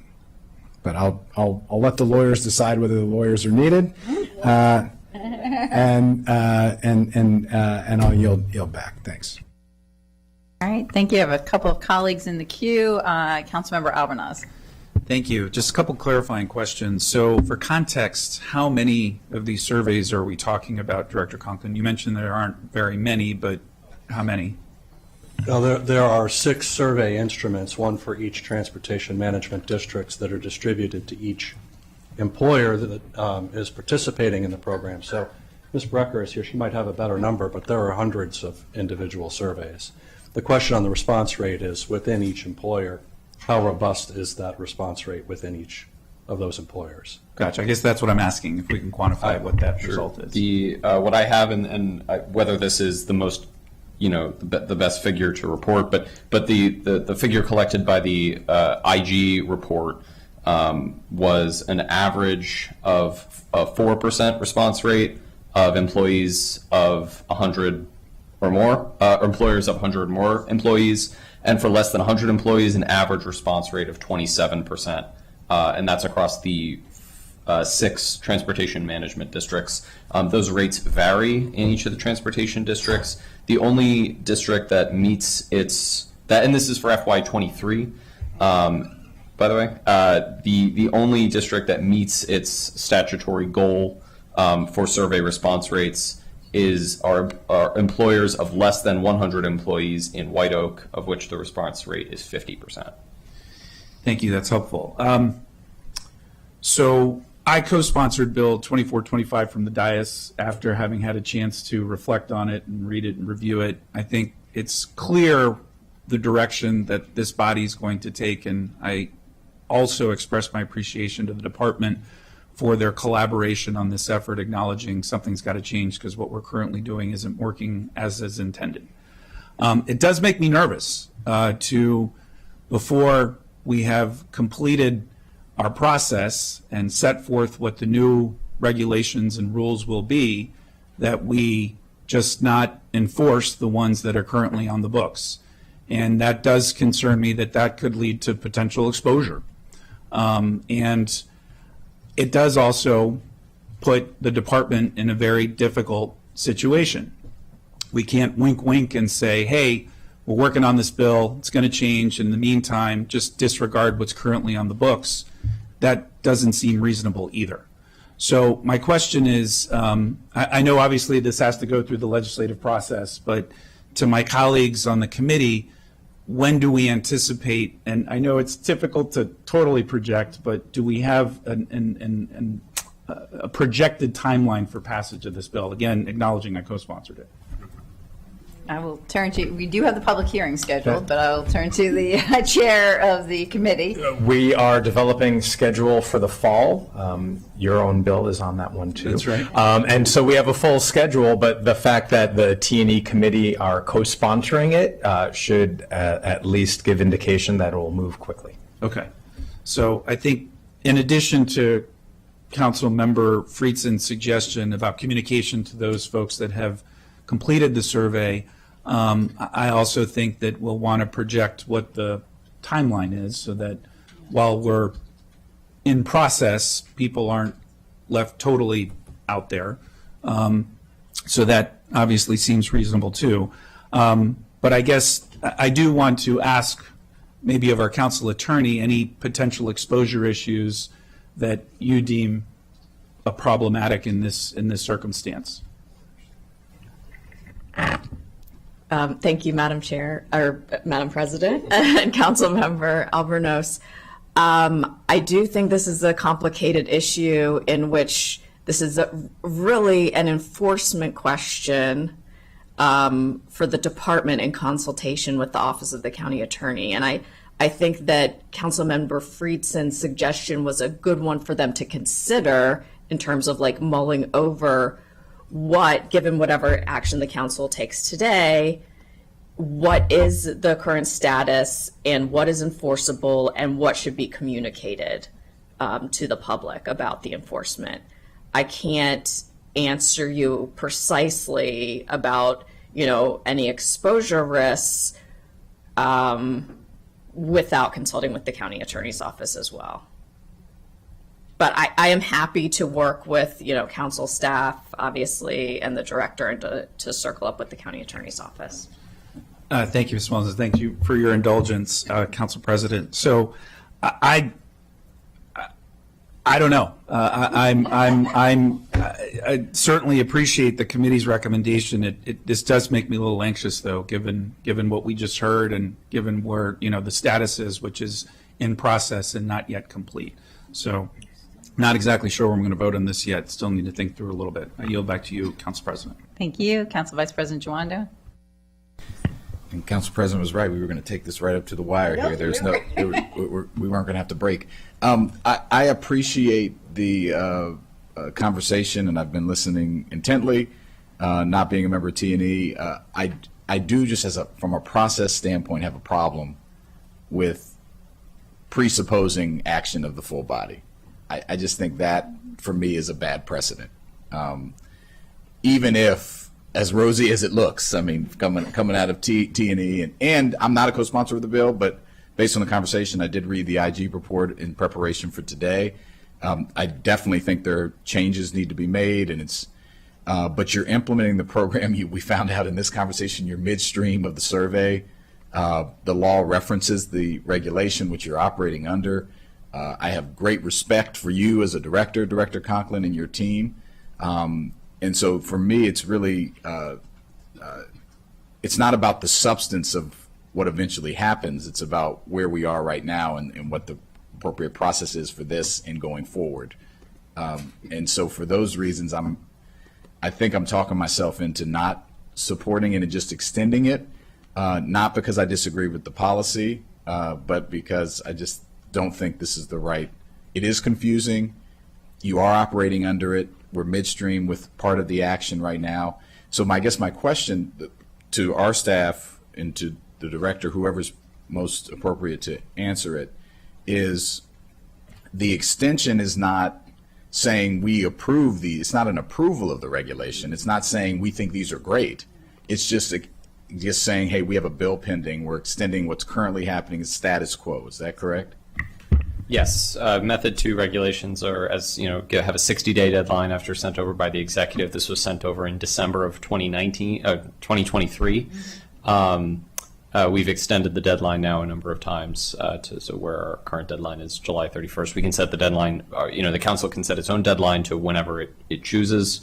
The resolution in the report was one provided by council staff with a date of November 30th. That is an arbitrary date provided for the sake of discussion. That can be changed.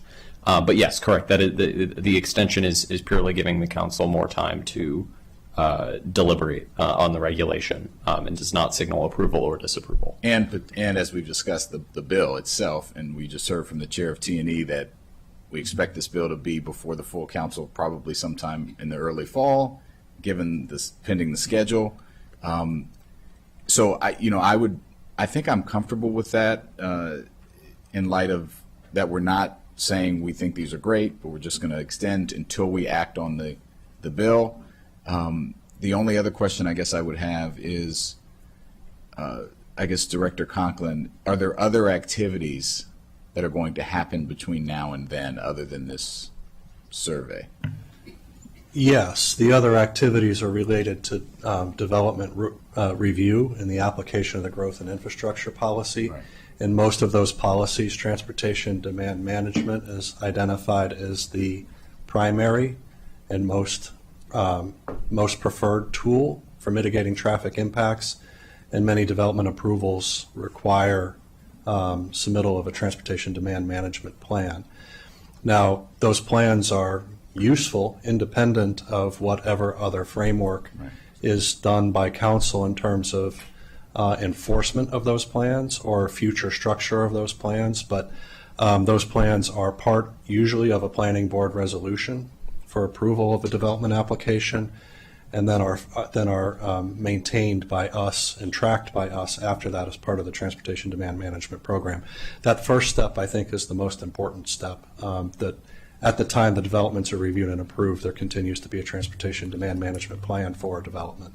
So that's the other principal element of the law and regulation that we haven't talked as much about. We've talked about the employer reporting and surveying components, but that other element about real estate development related transportation demand management plans is the other important element that would continue until the council changes the law. In some ways independent of how you act on the regulation, but the regulation is the more refined structure about how those are being developed. How it's done. And that information would be useful to you no matter what happens. And to be fair, that process is simpler than it was before the passage of the law, where both agencies were signatories to a TDM plan. Now it's just Department of Transportation. Before it was planning and DOT, and believe it or not, the signature process would take many months. That's now eliminated as one of the requirements, and those plans have been developed by a number of projects, largely without complexity since the passage of the law. All right, well, I appreciate that. I know we have a motion in a second. I think where I'm leaning is that I would like to go with some date certain extension so we can consider the bill. Thank you, Madam President. Councilmember Katz? Thank you very much. You know, there's that thing about the chicken and the egg, and I think that's what we have here. What happens, and I think the only thing we can all agree on at this moment is that this isn't working, what we have. But the next thing is what's going to replace it, and what happens to the 444 employers who have plans in effect? What happens to them if we say we're not going to do anything at this point? And those are all elements of the bill you may consider. So there's certain recommendations in the bill that was introduced, and we look forward to further conversation about what the final outcome of that looks like. For clarification, do you mean if we pass the bill, removing the code, if we voted right now disapprove the for regulation? what? Yeah, disapprove, which is always interesting than saying you're going to vote it down. But and that if we voted to disapprove, what happens to the group, to the employers that have already followed the law? Nothing would happen to their TDM plans. The code covers the code itself, the underlying code, which the bill seeks to repeal, would continue the applicability of those plans. Those plans were passed. I mean, the regulation is not currently in effect. So by disapproving the regulation, we are essentially continuing as we are now. How did they get to the point of what the plan said? So the code itself, the bill that was passed in 2019, provides broad parameters itself in the text of the law on what constitutes TDM plans. The law also says that any TDM this law must be followed by an executive regulation, date not certain, and that plans, once that regulation is passed, plans also must comply with the more specific requirements of the regulation. So essentially the text of the regulation is to provide a more specific framework rather than the broader, more flexible guidelines that exist in the code. So that what would happen to the TDM plans is they would continue as existing. And with employers, TDM plans do not have an enforcement mechanism Anyway, these are plans that are developed in partnership with DOT. There are certain requirements for DOT to be able to access sites of employment and provide information, and that is, again, established in code and specified in regulation. With disapproving the regulation, we would continue as we are now. Repealing the law through the bill that's introduced, that would be an extra step in terms of what happens with these programs. That would be the more impactful step. So, Councilmember Katz, just one other piece of information. The regulations are guiding, even though they haven't been adopted, so they're not formally regulations today. They are guiding how we are applying the law. So, in my view, you rejecting those is a different signal to the department than extending them in a pending basis, knowing that they may get rejected and be irrelevant at some point in the future. But I think it reduces the degree to which we are comfortable relying on them as guideposts for how we're implementing the law now. And we're in a little bit more of a Wild West situation in terms of how we would respond, knowing that Council has rejected the guidelines that we had been using. And I will say again, using largely without issue in terms of development applications and other places where they're being applied. I'm just concerned about doing something before we know what we're doing, and that's where we are at this point. If we agree with the committee, and I understand the committee did a whole lot more work on this than I have, but if we agree with the committee, then that causes a great amount of confusion for everybody.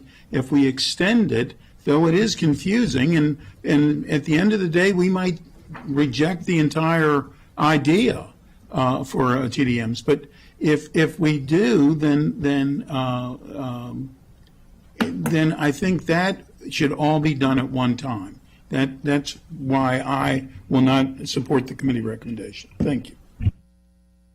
All right, I am going to turn it over to Councilmember Glass and Councilmember Balcom. Then we're going to call the vote on the motion we have before us to disapprove the regs. If that does not pass, and it sounds like if it doesn't pass, then folks want to extend. We then need to have a resolution to extend them. The deadline is July 31st. Since the last time we extended them, just to let folks know what is on the table. And I think, as Ms. Wellen said, there's still some legal questions we would like to ask of the county attorney, just to clarify a couple of things. I'm going to turn it over now to Councilmember Glass, then Balcom, and then call the vote. Thank you, Madam President. Colleagues, this has been an overly complicated conversation about an overly complicated law. The council has the ability to approve or disapprove regulations. The law that this regulation is predicated on was passed 6 years ago. It took a number of years to develop the regulation, and the committee that has been looking into this does not think this regulation fits. The committee thinks we should disapprove this, and we should actually peel back parts of the law. And that was what was introduced last week. As Councilmember Katz just noted through his conversation, there's no harm or foul if we disapprove this. The law is still the law. But I think we need to send a signal to our property owners that we are taking action. It might not be right now, but it will be in the coming weeks and months when the committee and then the full council can take that action. But trust me, the committee is moving in that direction. And I think the fairest thing to do is to let everybody know that we're moving in that direction.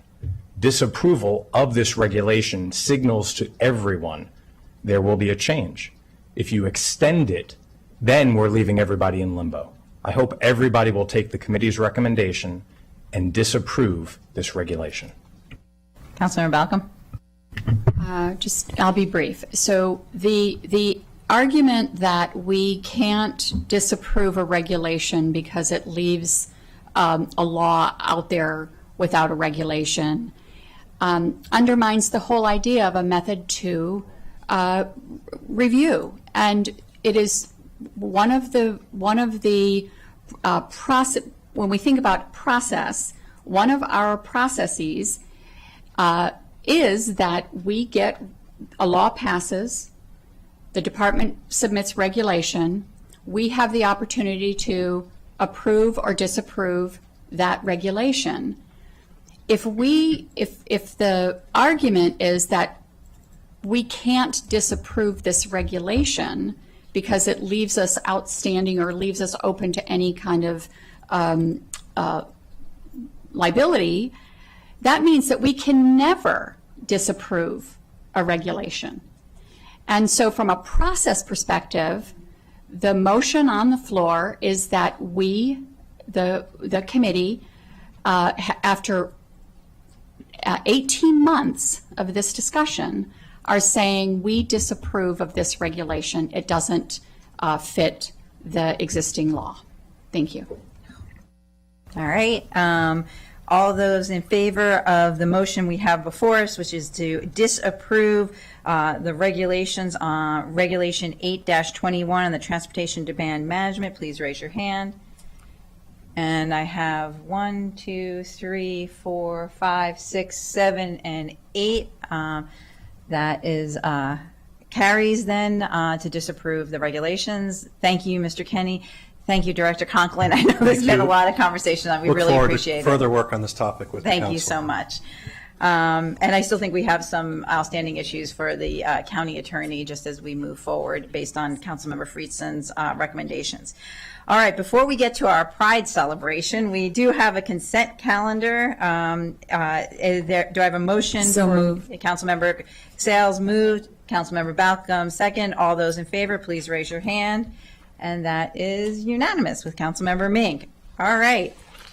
We are at 11:28. I think that was pretty good timing. I appreciate the folks who are here. We're going to start in a few minutes our Pride Month commemoration for 2025. And I will kick us off and then turn to Councilmember Glass. And for those of our folks who came early, I hope you enjoyed the little looking at how some of the sausage is made on the last regulation conversation we had. So I just want to say first, welcome to everyone. It is really an honor to welcome you all today to join our celebration here, the Montgomery County Council at our Pride Month commemoration.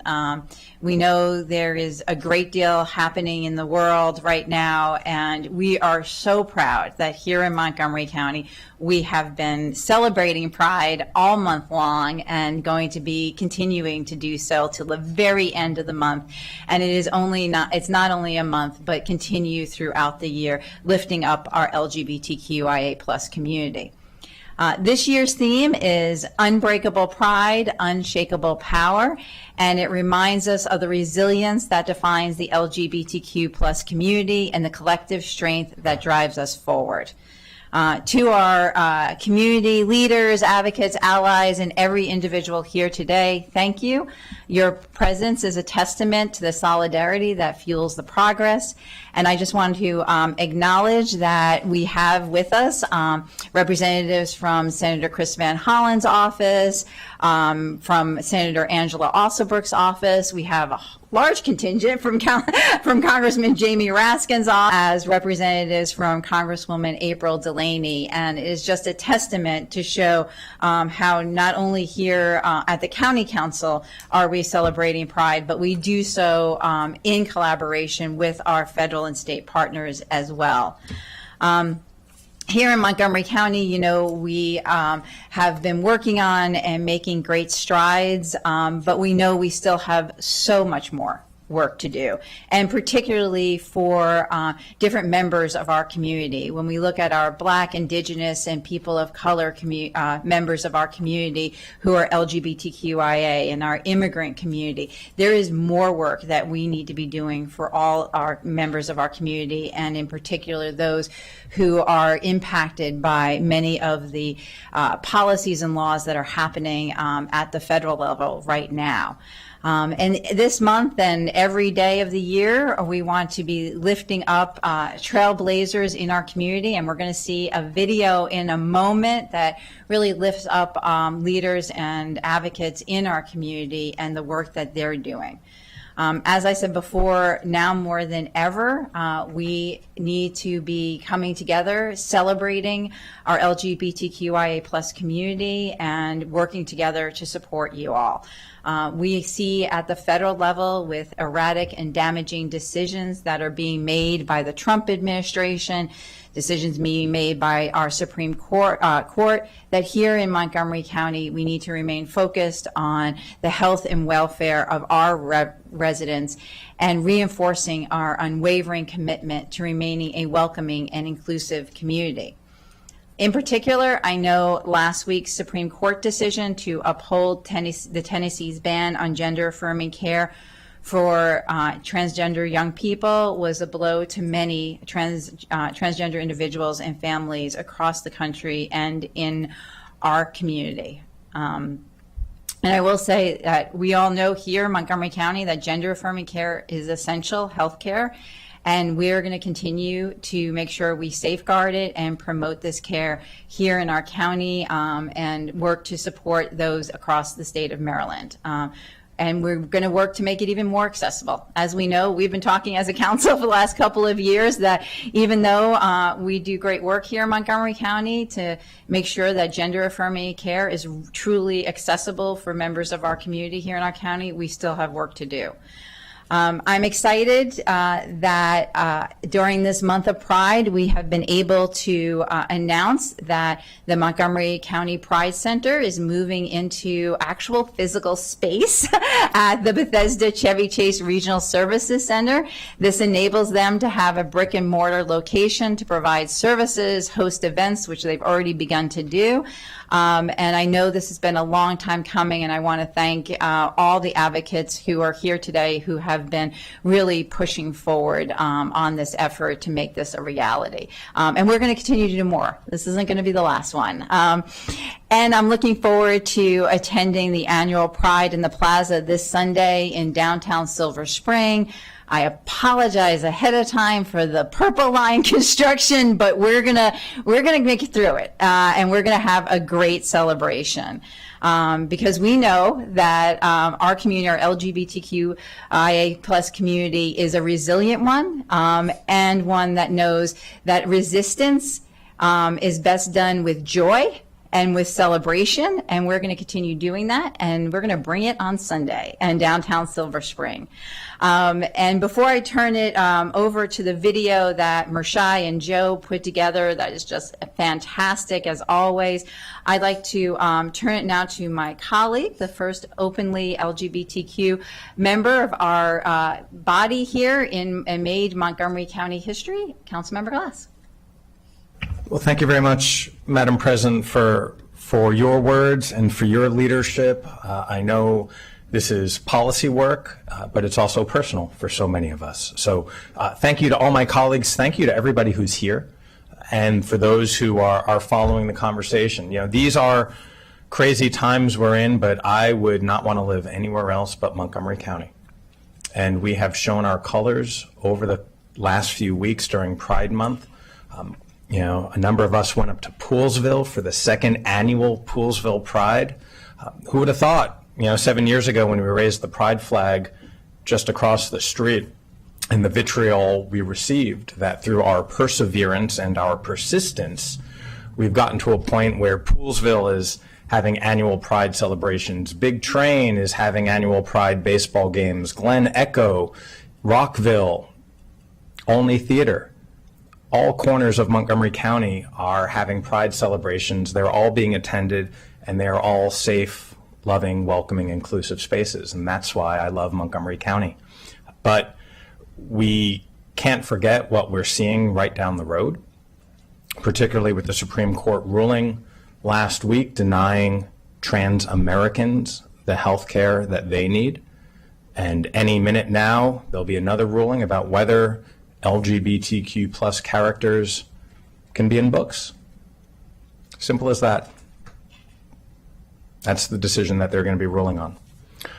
And we know that the Trump administration has already taken action, most recently by trying to strip Harvey Milk from the U.S. Navy ship that President Biden adorned, the first openly LGBTQ plus official in the United States. But I want to end on this. While we are safe and welcome and protected here in Montgomery County and Maryland, it was only a few years ago, 2012 in fact, when Maryland became the first state in the country to pass marriage equality by referendum. And so whatever happens at the Supreme Court, marriage equality and those rights are enshrined in our Constitution. But I want to leave you with this one fact. It only passed in the state of Maryland by 52%.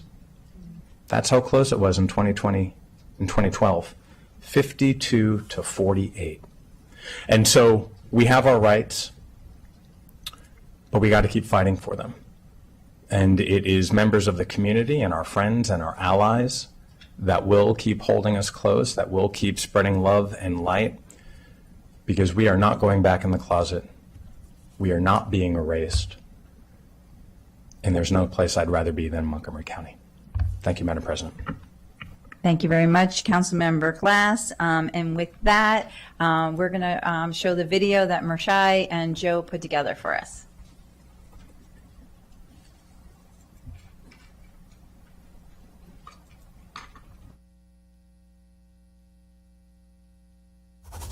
Happy Pride Month. In Montgomery County, Pride is more than a single moment or month. It's in our stories. Stories of resilience, resistance, joy, and power. This year, under the theme Unbreakable Pride and Unshakable Power, we honor those who are building stronger, braver, more inclusive communities every single day.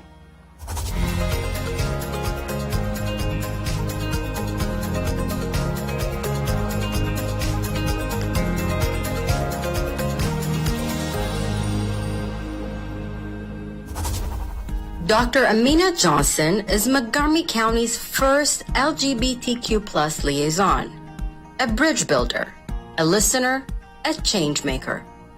My role as an LGBTQ+ liaison entails making sure that the community, the LGBTQ community specifically, is connected to county services and making sure that community organizations know about each other and the services that we offer in the county.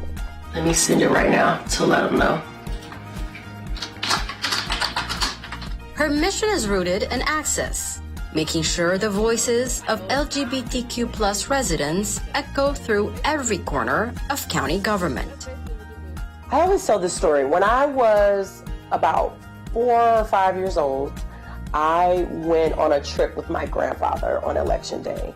He volunteered to help take people that were not able to go to the polls to vote. He would talk to me about the importance of voting for Black people. He would talk to me about the importance of community service. That moment, and I remember it to this day, over 40 years later, I was like, oh, my job is to help people. My job is to make sure people have the things that they need. Coming from an accepting family that embraced her coming out, Dr. Johnson pays it forward. I want to be a role model to folks that look like me and are like me, but also my family is that as well. They are the perfect model of acceptance. And, you know, you can come from a background where people yell and shout in the church and praise the Lord, and you still can accept your LGBTQ folks. Dr. Johnson reminds us change happens when institutions listen and when communities speak. I mean, we're still here. LGBTQ folks are still here and leading and making progress. Our power is unshakable and unstoppable. 1, 2. At Fight Into Fitness, strength isn't just about lifting weights. It's about lifting each other up. Makita Richardson and Angel McNamara, partners in business and in life, co-own this community-driven gym that's redefining what strength really means. Good. born from their shared vision to create an inclusive space where everyone could feel empowered and truly seen. I'm a former fighter. I did amateur as well as professional. I turned it into fitness once I realized that for women, the actual career wasn't as lucrative as the guys. I turned it into fitness once I helped my sister lose about 40 pounds boxing in like 3 months. And then I realized that it's something that I believe women should be doing or experiencing. Can't stand still with you. In every punch, stretch, and breath, they've created a haven of confidence, safety, and most importantly, community and belonging. We often tell folks we are not a commercial gym. We are a community gym. And we are very, very much about bringing people into the fold and being able to experience the benefits of boxing. One of the things they enjoy the most is when they walk in this gym, everyone knows their name. 3,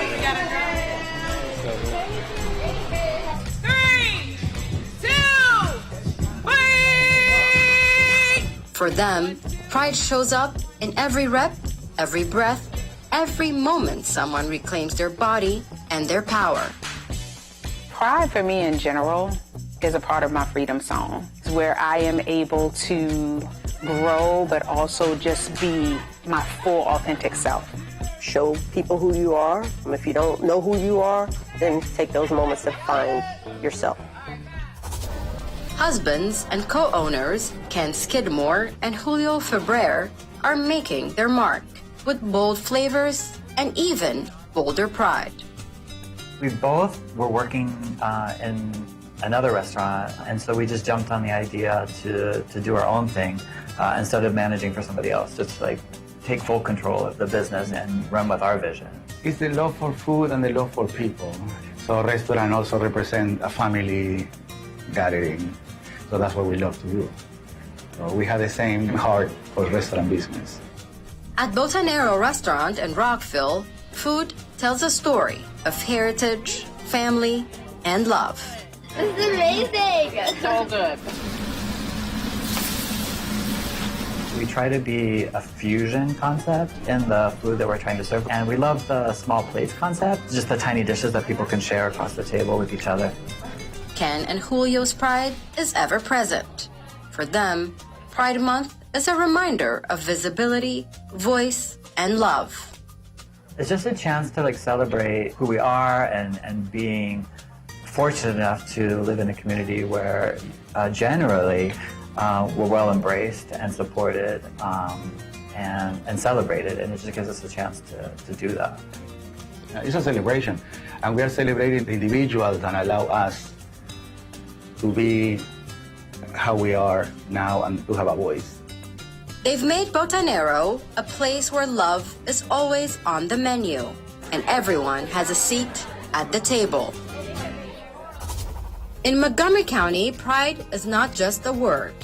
It's a promise to show up, to speak out, to lift each other higher, to fight for joy, for justice, for love. We are unbreakable.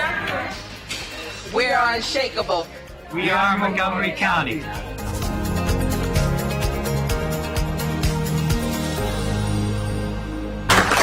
Thank you so much to Joe and Mershai and Dr. Johnson and Makita, Angel, and Ken and Julio for participating in all that. That was just wonderful. It's terrific. You all do a terrific job. Thank you so much. I do want to recognize that our CAO, Rich Madalino, oh, there you are. I knew you walked in. Rich Madalino is also with us today, and want to recognize him for his leadership in the LGBTQ community and all the work he has done when he was representing us in Annapolis and now as CAO here in Montgomery County. Thank you very much.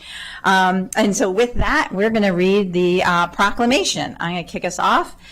Whereas June is Pride Month and 2025 marks the 7th year that Montgomery County recognizes Pride as a time to celebrate love and inclusivity, and whereas during Pride Month we reflect on the progress made in the fight for justice, inclusion, and equity, while reaffirming our commitment to do more to support lesbian, gay, bisexual, transgender, and queer LGBTQ plus rights, and whereas we recognize trailblazers of generations before us, like Marsha P. Johnson, who protested police brutality after Stonewall, and celebrate people like her who champion the struggle for civil rights and help pave the path towards achieving full equity. And whereas we celebrate the accomplishments and victories of the LGBTQ plus community, such as the 12th anniversary of marriage equality in Maryland and the Federal Respect for Marriage Act, which protects same-sex marriage and interracial marriages. And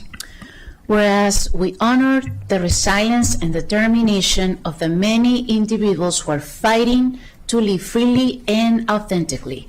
In doing so, they're opening hearts and minds and laying the foundation for a more just and equitable society. And whereas today the rights of LGBTQ plus Americans are under relentless attack, members of the LGBTQ plus community, especially people of color and trans and gender expansive people, continue to face discrimination and cruel, persistent efforts to undermine their human rights and to erase them. And whereas Montgomery County reaffirms its commitment to support our non-binary, transgender, and gender-expansive residents, particularly Black trans women who continue to face marginalization, discrimination, and violence. And whereas Pride is a time to recall the trials endured by the LGBTQ plus community and to rejoice in the triumphs of trailblazing individuals who have bravely fought for full equality. And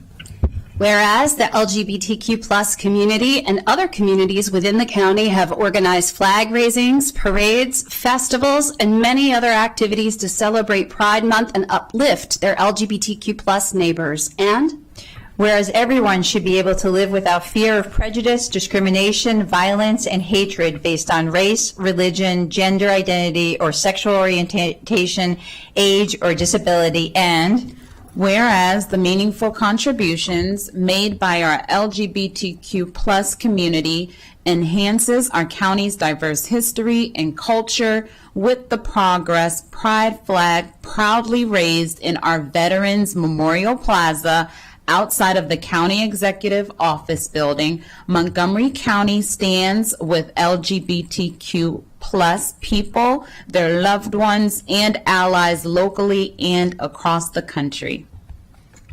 Now therefore be it resolved, the Council of Montgomery County, Maryland hereby proclaims June 2025 as LGBTQ plus Pride Month, presented on this day, the 24th of June, 2025. Thank you, everyone.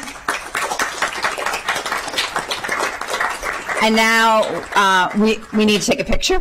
So we're going to ask everyone to come down here so that we can take a picture with all of you before we wrap up and then move upstairs to be able to have lunch. And you got a preview of that in the video of what some of the food.